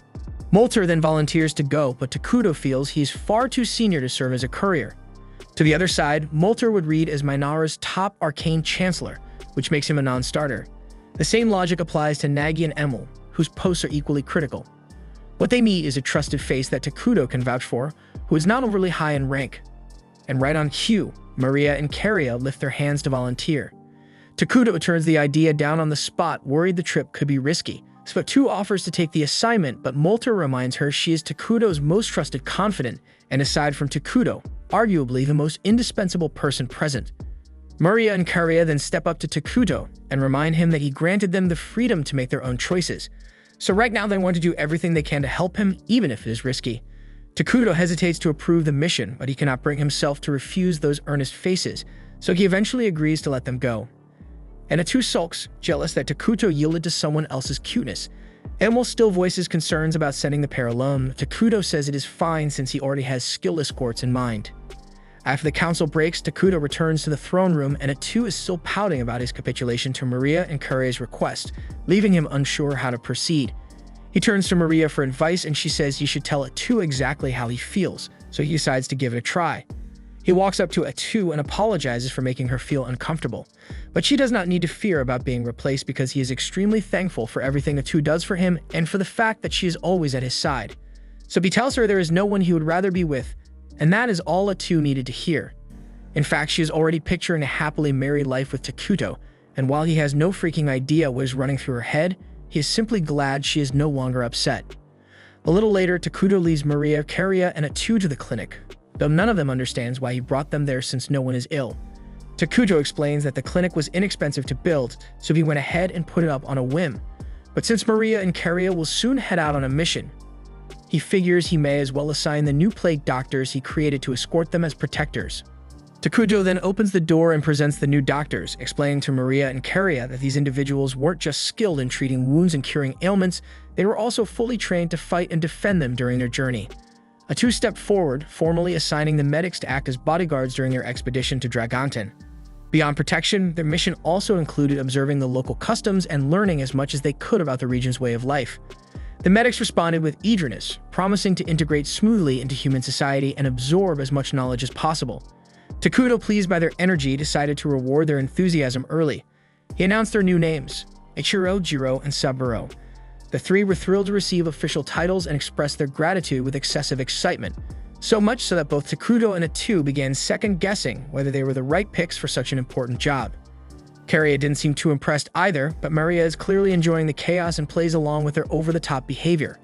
Elsewhere, deep within the city of Dragonten, the mayor, a high-strung elf named Antic, was reaching her breaking point after days buried under endless paperwork. She'd accepted the mayoral role hoping to escape the stiff politics of elven society and maybe find a decent guy to settle down with. Instead, she'd ended up with chronic back pain from sitting too long, a growing dependence on alcohol, and a crushing workload. And just to make things worse, she'd recently been informed that she was expected to collaborate with a mysterious group known as the Forces of Darkness, specifically some unknown nation called Mynoghra. Right as she was mid-rent, a knock came from her office door, making her jump. In her frustration, she snapped and told her assistant to leave her alone. Realizing she overreacted, she quickly composes herself and asks what's going on, and her assistant reports that some individuals were waiting to speak with her. Antic asked if they had an appointment, and they didn't, so she scoffed and said her time was far too important to waste on unannounced visitors. But when the assistant mentioned that the guests were representatives from Mynoghra, Antic immediately changed course. Understanding the weight of the visit, she sprang into action, prepared some tea, and headed off to meet Maria and Karia face-to-face. When Antic arrived at the designated meeting room, she presented herself as Dragonten's mayor and gave her guests a formal welcome. However, the three dark-cloaked figures standing silently behind Maria and Karia immediately unsettled her because she hadn't expected them. She couldn't help but question what Tonukapoli had been thinking when arranging a deal with people like this. Still, it was her duty to handle the situation, so she composed herself, took a seat, and thanked them for making the long journey. Maria and Karia then introduced themselves as official envoys of Mynoghra, and Antic responded with polite compliments, acknowledging their manners. But beneath her composed expression, she was far more focused on the fact that they're dark elves, and that alone would have been enough to make her wary. She also found the trio standing behind them suspicious and silently guessed they were elite assassins. Still, she buried her doubts and continued the meeting with a friendly attitude. She apologized for not arranging a proper reception, explaining that their arrival was unexpected, but Maria and Karia assured her that it wasn't an issue. As Antic reflected, she remembered something Tonukapoli had mentioned before: two dark elf twins being personally trained by the king of Mynoghra, marked as future leaders. Now that they were sitting directly across from her, she felt her nerves spike. One wrong move and she could be responsible for sabotaging Dragonten's diplomatic future. Trying to stay calm, she asked what brought the pair to her city. The question caught Karia off guard since their visit wasn't tied to any official mission, and she struggled to come up with a response. Before the silence grew awkward, Jiro stepped forward and explained that they had come at the invitation of staff bearer Pebe, who had invited them for a visit. He clarified that this was a cultural exchange, more like students on a study tour, and not a formal diplomatic trip. Antic felt a wave of relief. If this wasn't the beginning of any official negotiations, and the pressure was far lower. That made things much easier to handle, but even so, she knew she still had to be cautious not to offend them because one misstep could cause serious fallout. So she smiled and told Maria and Karia they were more than welcome to stay as long as they liked. In fact, she offered to personally show them around the city if they were interested. When the twins asked if that was really all right, Antic reassured them that she knew the city better than anyone and would make an excellent guide. Deep down, she hoped this would help strengthen Dragontin's ties with Mynoghra, and truthfully, it also gave her a perfect excuse to escape her mountain of paperwork, and there was no way in hell she'd pass up a chance like that. The group then sets off into the city, with Antic enthusiastically taking the lead and spending the entire day giving Maria and Caria a full tour of Dragontin. The outing went smoothly, and the atmosphere between them was lively and pleasant. At the same time in Mynoghra, Takuto was swamped with documents of his own, buried under endless administrative work. Even so, he made time to monitor the twins' progress, and seeing that Maria and Caria were enjoying their visit brought him some relief. That evening, after returning to their accommodations, Antic politely took her leave. Once alone, Maria and Caria began reviewing everything they had observed throughout the day. Caria asked for Maria's impressions of the city, and Maria noted that the general mood among the townspeople felt tense.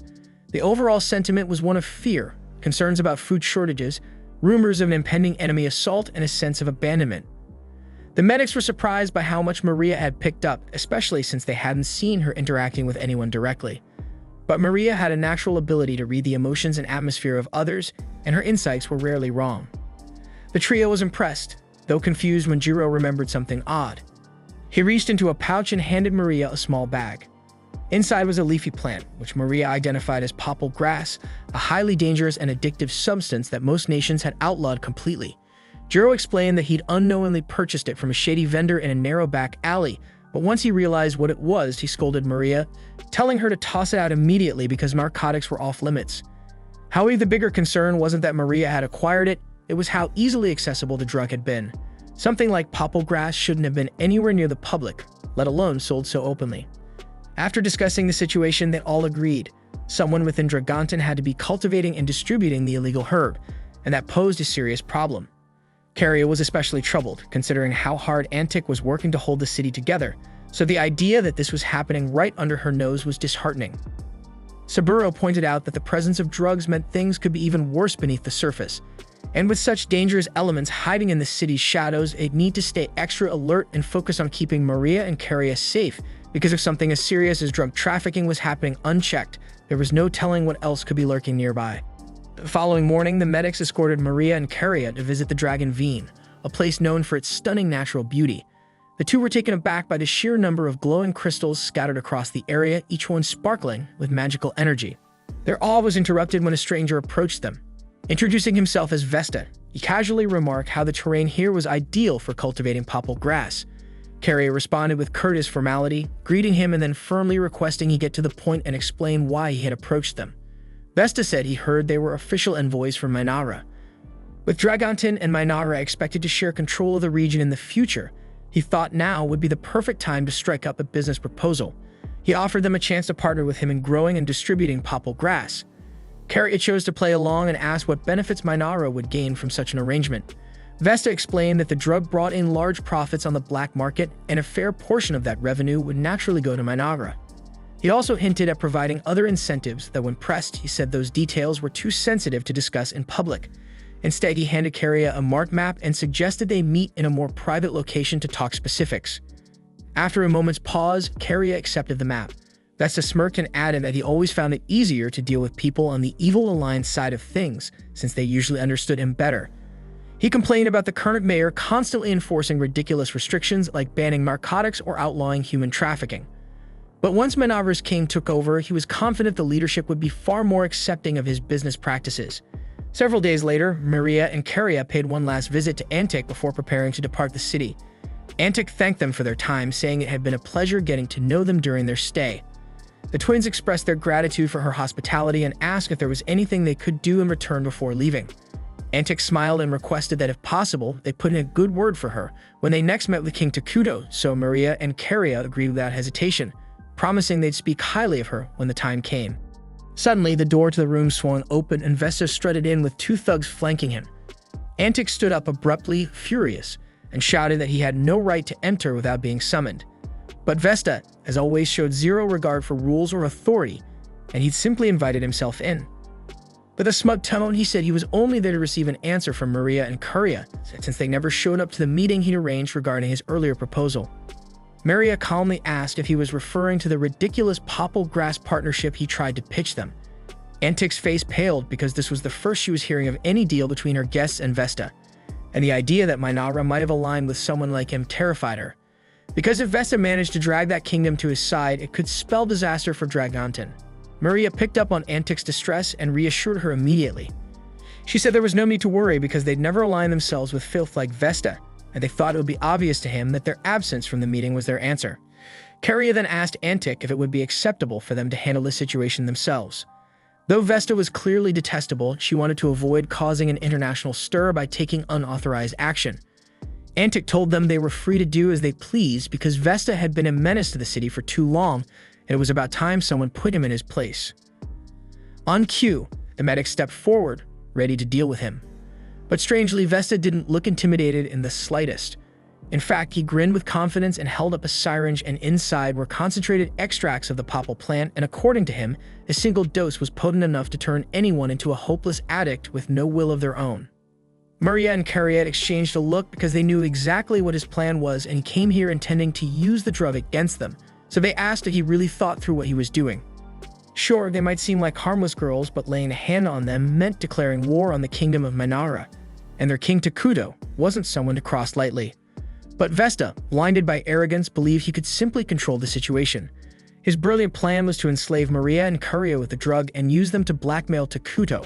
What he didn't factor in was the presence of the 3 loyal guards standing between him and the girls. He handed the sirens to his men and ordered them to seize the twins. But before they could make a move, a sword flew across the room and embedded itself into the wall, mere inches from Vesta's head. Spinning around in shock, he found his henchmen lying in mangled heaps, taken down in an instant. Back in Mynoghra, Takuto was enjoying a peaceful tea break with Atou. He looked quite satisfied, reflecting on how useful the medics had turned out to be during Maria and Caria's mission, because their contribution had far exceeded his expectations. And speaking of them, Emil was still curious about Takuto's decision, and asked why send medics along with the twins instead of a standard squad of warriors.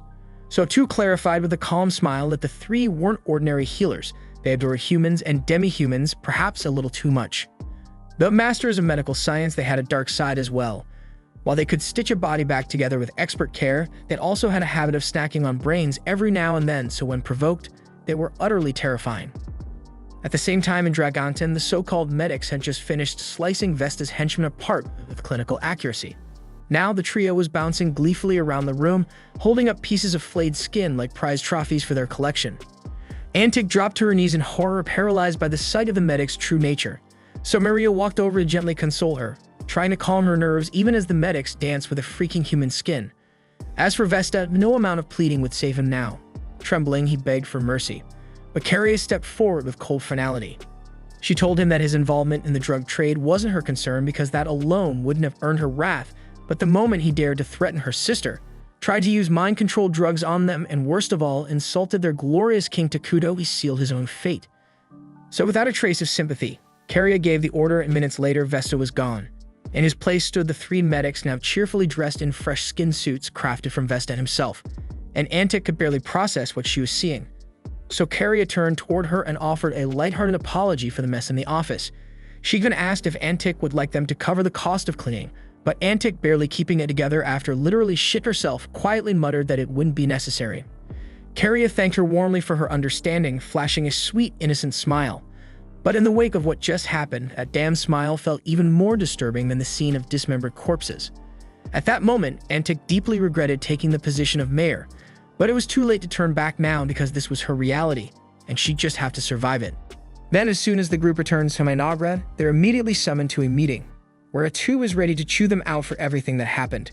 But before she starts laying into the rest, she turns to Takuto and demands to know why he didn't step in, especially since he had been monitoring the whole freaking situation from the start. Takuto sheepishly admits that he didn't want the girls to feel like he was hovering over them, so he let them handle it on their own, but clearly that decision backfired. Atou reminds Maria and Caria that she had specifically told them to keep their violent tendencies in check. Yet despite the warning, they still enthusiastically gave the medics the green light to execute people. As for the medics themselves, even if it was necessary to eliminate Vesta and his men, they went way over the damn line by skinning him alive in front of Antic. Fuming, Atou announces that none of them are allowed to leave until they've each written a thorough apology essay, promising to behave better next time. Several hours later, the team regathers in the strategy room to go over Dragontin's current situation. Based on the intel brought back by the twin scouts, Dragontin is in serious trouble. The city lacks the resources to maintain public order, crime is running rampant, and on top of that, they're constantly under attack from barbarians. According to the report, the enemy forces mostly consist of goblins, orcs, and the occasional hill giant.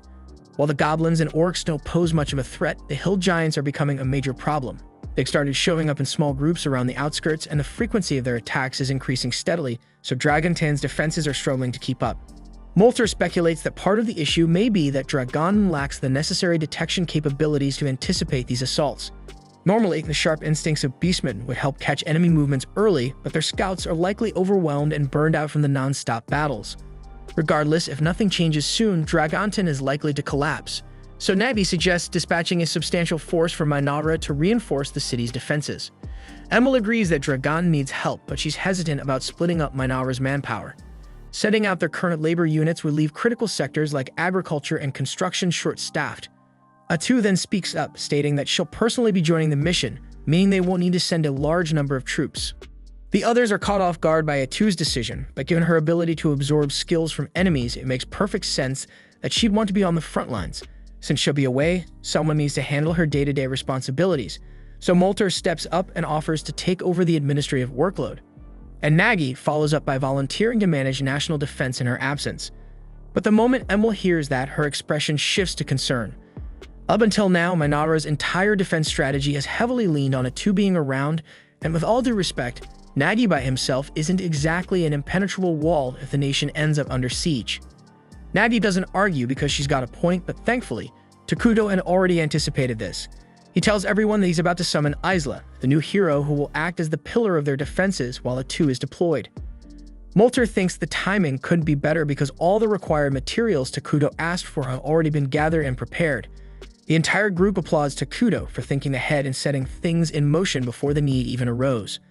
But in truth, Takuto had no clue things would escalate this fast. It's total luck. But if they want to see him as some strategic genius, he's not going to correct them. And with the key topics settled, Atou turns to Takuto and asks if he has any final comments. The entire planning session went more smoothly than expected, so Takuto was honestly surprised by how easy it all felt. Because back when he used to play the game during his hospital stay, he had to handle everything by himself, and it took a lot of mental effort. But now he has dependable allies by his side. He then tells them they're doing a fantastic job, and his praise fires everyone up to work even harder moving forward. Then once the meeting concludes, Takuto steps outside to the massive pile of resources they spent weeks stockpiling so they can summon Isla. They had to cut back on rations and conserve materials to build this much, but now they're about to see the results of that investment. Maria and Karia ask what kind of person Isla will be, but Takuto admits he doesn't really know. Other than Atou, Isla will be the first hero he's ever summoned into this world, so the outcome is a complete unknown. Atou steps in and swears that if things go sideways, if Isla ever turns on Takuto, she'll do whatever it takes to protect him. Her confidence is enough to calm his nerves, but even so, Takuto gently tells her to look after herself too, because losing her is something he absolutely can't afford. Takuto starts the hero summoning ritual, and as the vast pile of materials is consumed, a glowing cocoon takes shape midair. Isla is about to emerge at any moment, and Takuto braces himself, heart pounding in anticipation. But to his relief, his worry turns out to be unnecessary, because the instant Isla opens her eyes and sees him, she lowers her head in reverence and thanks him for allowing her the honor of addressing him. She formally introduces herself as the sovereign of all insects and pledges unwavering loyalty to Takuto and the kingdom of Mynoghra. Takuto feels a wave of reassurance wash over him because Isla is still on their side, but just to be sure, he gently asks if she remembers who he is. She takes a moment, but soon enough, recognition dawns. She identifies him as the same Takuto who once played the game endlessly, year after year. She beams, clearly happy to see him again, but before their reunion gets too emotional, Atou steps forward and cuts in. She firmly asks Isla if she's truly serious about devoting herself to Takuto in this world. Isla turns to her, remembering her from back then, and smiles. She finds Atou's serious tone amusing and gives her a playful pat on the head. Atou flushes red with embarrassment, insisting she just answer the question already. With a soft laugh, Isla replies that she wouldn't want to serve anyone else. Takuto was the only player who ever unlocked her true potential, so it's a privilege to stand beside him once more. Then shifting gears, she asks Takuto to fill her in on the current state of affairs as she still doesn't know what exactly her role here entails. Sometime later, the three of them are back in the palace and Takuto has just finished explaining everything to her. Isla now fully understands that she's been summoned to act as Mynoghra's defensive hero, allowing Atou to go forward with her expedition without leaving the capital vulnerable. Even though she knows this is the best course of action, Atou can't hide her reluctance. Ever since arriving in this world, she and Takuto have been together constantly. This will be their first extended separation, and she knows they're both going to feel the absence. The following morning, Atou says her goodbyes and heads out for Dragonton with a small unit of soldiers. With her departure, Isla officially steps into her role. She vows to do her part to ensure Takuto enjoys this game of theirs. But after spending just one day with him, she quickly realizes something. Takuto doesn't really do much by himself. It's already midday, and he's still fast asleep on the throne. Maria and Karia then stroll in and casually mention to Isla that Takuto always sleeps in until noon, and when he goes beyond that, it's usually Atou who wakes him up. Isla frowns, clearly unimpressed, so she turns to Takuto and tells him that, as the king, he's setting a terrible precedent by lazing around that late into the day. She encourages him to start waking up earlier from now on, so Takuto gets a bit embarrassed and promises he'll try to do better. The twins are surprised by how effortlessly Isla got him to comply, especially since Atou typically lets him do whatever he wants without complaint. Seeing the twins also reminds Isla of something she meant to ask, so she turns to Takuto and requests permission to borrow Maria and Karia for the afternoon. Takuto doesn't object, but he does ask why she needs them, so Isla explains that she'd like them to give her a proper tour of the kingdom, since she's still unfamiliar with its layout and wants to understand it better, especially to plan its defense more effectively. Takuto agrees because it's a good idea, so he approves the outing. And while they're on the subject of responsibilities, Isla informs him that his citizens will be arriving soon to request formal approvals from him, so he should be prepared to deal with them properly. Right at that moment, Emil enters the chamber, so Isla and the twins politely excuse themselves, leaving Takuto alone with her. Emil then walks up and hands him a stack of documents, asking him to review the labor division reports for the week. Takuto takes the papers, but immediately feels his nerves spike because this is the first time he's speaking to Emil without Atou or the twins nearby, and he's not sure how to handle it. After a few moments of silence, Emil notices his hesitation and asks if there's an issue with her proposal. Takuto quickly shakes his head and tells her that the report looks solid, and he actually thinks her resource allocation is well balanced. However, he asks that starting next week, she scale back the amount of resource collection because now that Isla has been summoned, they don't need the surplus anymore. So Emil nods in understanding, thanks him for the input, and promises to make the adjustments right away. But Takuto is already mentally drained from that short exchange, and unfortunately, there are still a whole bunch of meetings lined up today, so it's shaping up to be a long one. At the same time, Isla is out strolling with the twins, and she asks them to give her a full tour of the facilities around Mynoghra. The twins begin by showing her the administrative building, where all the documentation and internal affairs are managed. But before they can go any further, they spot Emil rushing around with a visibly stressed expression. Noticing her flustered state, Isla steps forward and gently asks if something's wrong because she seems far too busy for this time of day. Emil explains in frustration that Nagi has been tearing through the training equipment like crazy, and it's completely throwing off her monthly resource planning. Isla softly pats Emil on the head and assures her that everything will be fine. She even offers to personally give Nagi a stern talking to for being so careless with the gear, and Emil immediately feels more at ease. Afterward, the group heads over to the training grounds to wait for Nagi. As soon as he shows up, he bolts across the field, zooms past the soldiers, and dramatically smashes their swords, supposedly to make a point about their poor form. And this was exactly the behavior Emil was venting about earlier, so Isla approaches him calmly and questions whether destroying their equipment was truly necessary just to make his message clear. Maggie quickly starts stumbling through an apology, saying he got a little too into it during the training session and didn't realize how excessive he was being. Isla places a reassuring hand on his head and says it's alright, so long as he understands the damage he caused. Still, she urges him to be more thoughtful moving forward. Just then, a bell rings in the distance, so Isla turns to the twins and asks what the sound means, and they explain that it signals the start of dinner. They invite her to come eat with them, and soon, everyone gathers in the central square for the communal meal. Meals are held like this because it helps reduce waste, because preparing food for everyone at once is far more efficient than having individuals cook separately. The Dark Elves approach Isla and inform her that a grand dinner has been prepared in her honor, should she choose to attend. They insist that she dine with the fine plates and utensils reserved for high-ranking figures, saying it would be improper for someone of her status to use standard cutlery. But Isla gently declines and reminds them that she's the defense hero of the kingdom, and that role means protecting the people. To serve properly, she believes it's essential that she experiences daily life the same way they do. Later in the middle of the night, Isla goes for a quiet walk through town, using the time to brainstorm potential defensive plans for the kingdom. As she passes by Maria and Carrie's residence, she hears faint noises coming from inside. Curious, she steps in to investigate and is surprised to find the twins curled up in a corner quietly sobbing. Concerned, Isla gently asks what's wrong, so the girls explain that they had a dream and now they can't fall back asleep. Isla crouches beside them and softly offers to listen if they want to share. The twins nod and begin describing how every few nights they dream about their mother, replaying all the happy memories they had with her. But every time they wake up, the pain of reality hits again. They remember that she's gone, and that sorrow always lingers afterward. However, they quickly add that since meeting Takuto, those dreams have become far less common. In fact, this was the first time in a long while that it happened, so they reassure Isla that she doesn't need to worry too much. Still, Isla can't help but feel protective, and she gently suggests staying with them for the night, just in case the dreams come back. That way, if they wake up scared or upset again, she'll be right there to comfort them.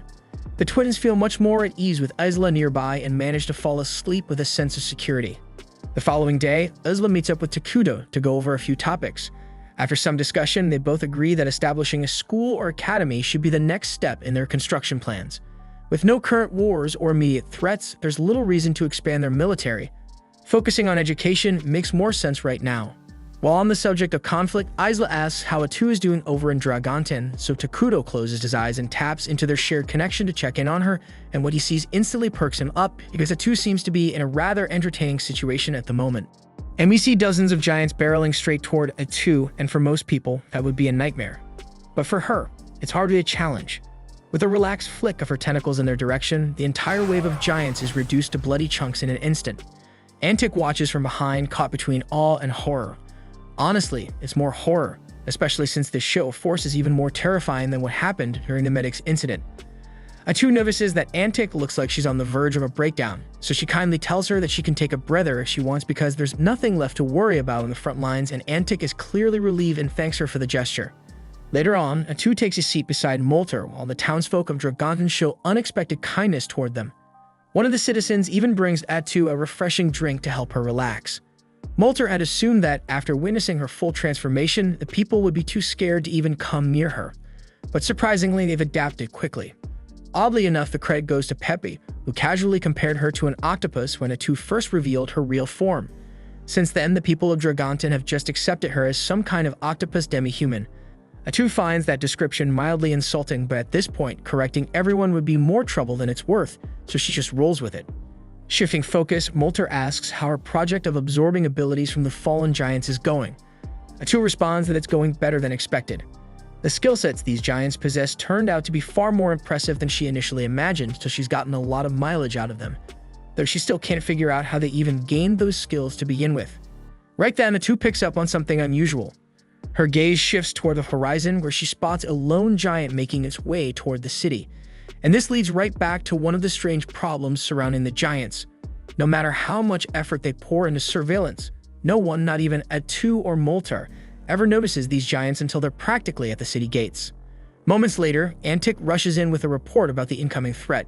She hurriedly informs Atou, but Atou cuts her off mid-sentence, saying there's no need to worry because she'll take care of it personally. And then Atou charges out toward the battlefield, leaving Antic stunned. She worries that Atou might be rushing in without thinking it through, but Molter calmly assures her that no creature as weak as a hill giant could possibly take Atou down. He says they should just stay put, and she'll be back shortly after finishing the job. Still, just standing around would be boring, so Molter decides to help speed things up. He pulls out his staff and begins chanting the new spell he recently learned, Land of Ruins. Then a dense, ominous fog spreads out around the approaching giant. Inside this zone, any allies receive powerful buffs, while enemies grow significantly weaker. With the field tilted in Atou's favor, the fight should be over before anyone even blinks. Atou gladly takes advantage of the support spell and wastes no time drawing her blade, unleashing one of the sacred sword techniques she acquired to slice the giant cleanly in half. It's all going according to routine, and Atou prepares to turn back toward the city until something odd catches her eye. Instead of a corpse, the remains of the giant vanish into thin air, and in their place, a pile of gold coins materializes on the battlefield. She immediately contacts Takuto to report the anomaly, but he's just as puzzled as she is. This sort of thing never happened during any of his sessions with Mynoghra when it was still a game. She then checks with Molter to see if this was some hidden mechanic or local phenomenon, but he's equally baffled. Not only have they never seen coins appear like this before, but the patterns engraved on them are completely unfamiliar, making it impossible to trace their origin. That's when Takuto gets an idea, and he asks Atou to link her vision with his so he can get a direct look at the coins. Once her sight is shared, Takuto studies the markings carefully, scanning his memory for anything even remotely similar. After a bit of thinking, he recalls an RPG played in the past called Brave Questus, and he's certain that game used coins bearing this exact crest. At the same time, far to the north, in a ruined city left in the wake of Arikimo's destruction, the saint and her holy knights are making their way through the devastated streets. But just as the knights begin to assess the situation, their heads explode simultaneously. And the cause, of course, is none other than Arikino herself. This is now in the 17th encounter between her and the saint, who still can't understand how this lunatic keeps coming back to life. Arikino responds mockingly, stating that she has indeed died 17 times so far at the saint's hands.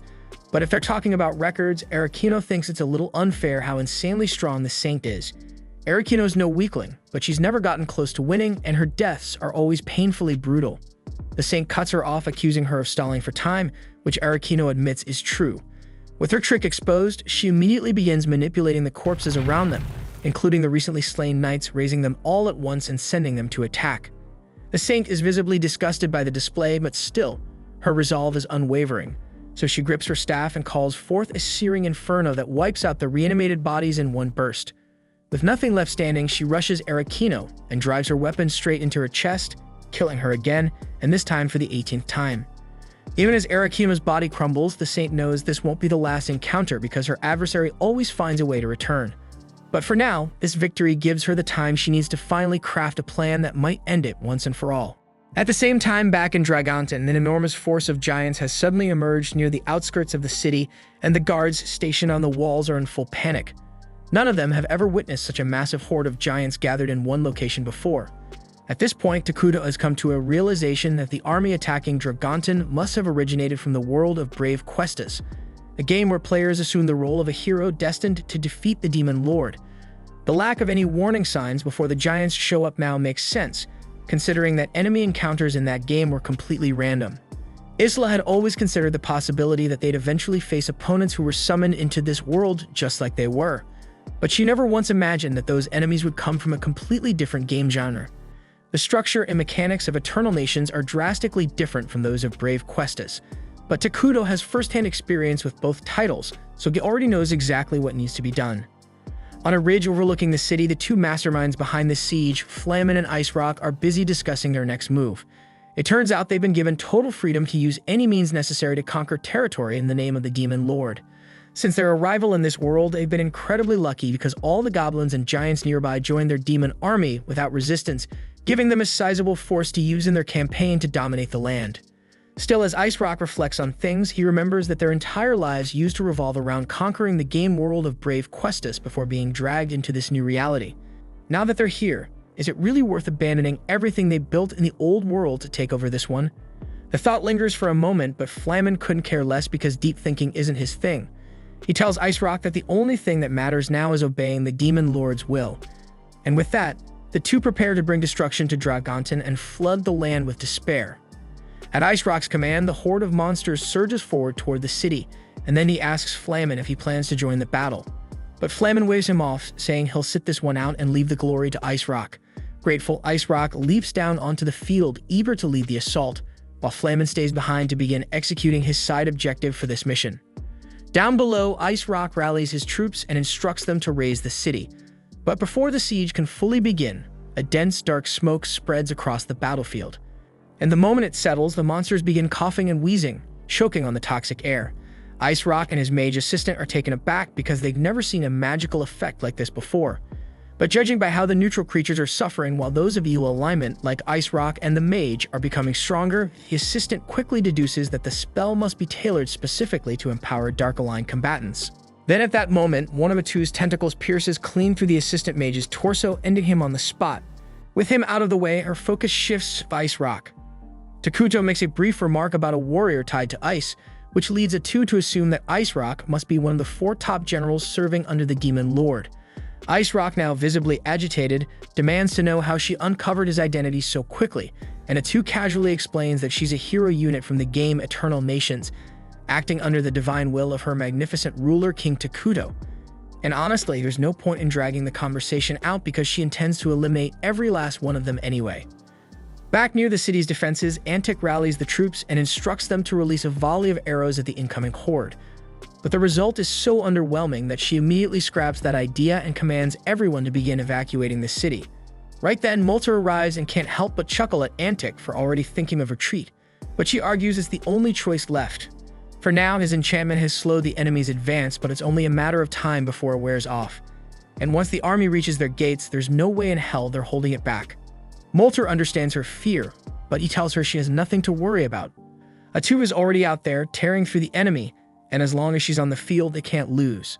And soon enough, she'll remove the enemy's commander from the equation. Without their general, the monster troops will collapse into chaos. Then from there, Dragontin's soldiers should be able to clean up the rest without much issue. Antic is shocked by how composed Molter is in the middle of a situation this dire. But when she looks toward the front lines and sees Atou shredding through the enemy like a force of nature, it all makes sense and everything Molter said was true. And now she's left wondering just how terrifyingly powerful a nation of Mynoghra really is. Meanwhile, Ice Rock is being completely humiliated. Atou weaves through his strikes with ease, eliminating enemy units left and right as if this were a game to her. Ice Rock is at a loss because he hasn't even landed a single hit, and yet she's dominating the entire fight. But what he doesn't realize is that she's following the battle strategy Takuto devised. See, Brave Questus operates on a roleplay-focused combat system built for small skirmishes, while Eternal Nations is a civilization-level strategy sim. That means warriors like Atou can engage across vastly larger zones than anyone coming from Brave Questus could ever imagine. Ice Rock shouts at Atou, demanding to know why she's even bothering to get in his way. He points out that she's clearly from the evil faction, so she should naturally be on his side, helping the Demon Lord take over the world. Honestly, there was a time when Atou and Takuto considered going the world domination route, but they dropped it pretty fast because it sounded like way too much effort. Atou's already drowning in paperwork just running one kingdom, so why the hell would she want to manage the entire world on top of that? The mention of paperwork completely loses Ice Rock, who didn't even know such a thing existed. So Atou asks him how he planned to run the world after conquering it. She chuckles and says he probably came straight out of one of those RPGs where nobody bothered writing a backstory for the mid-boss. Ice Rock has no clue what RPG even means, so Atou tries to jog his memory by reminding him how many times he's probably been obliterated by some random hero over and over again in a game. She tells him he's nothing more than a filler mid-boss meant to lose, and as much as she'd love to say she relates, she can't really sympathize with a walking loser like him. All the while, she's deflecting his strikes like it's nothing. Ice Rock starts to lose it and screams that he'll crush anyone who stands against his great demon king, but Atou just laughs and says the only real ruler here is Takuto, the supreme leader of Mynoghra. Then she notices that Ice Rock is charging up an attack, and she thinks to herself how silly he must be if he expects to land such a predictable blow. But as she tries to step back, she suddenly realizes her feet won't move because he's frozen them solid with frost. She didn't see that coming, and now she's wide open as Ice Rock's axe comes swinging down. The hit actually lands, and it seriously messes her up. Ice Rock feels like a champion for finally doing real damage. But just a few seconds later, Atou rises back to her feet and immediately kills him without breaking a sweat. She feels annoyed that she let such a weakling get a hit in, but her body regenerates so fast that the wound's gone before it even matters. Still, she starts ranting about how ridiculous that ability was and how exactly is anyone supposed to avoid a move that literally locks you in place right before the hit lands. But when she checks the skill description after stealing it, she finds out it literally guarantees a hit, so there was nothing she could have done to avoid it. Now that he's dealt with, she tries contacting Takuto to send her status report. But the moment she reaches out, a cold chill runs down her spine as she learned that multiple hostile forces have surrounded Mynoghra. This was the end of episode 10. Subscribe to not miss the next episode.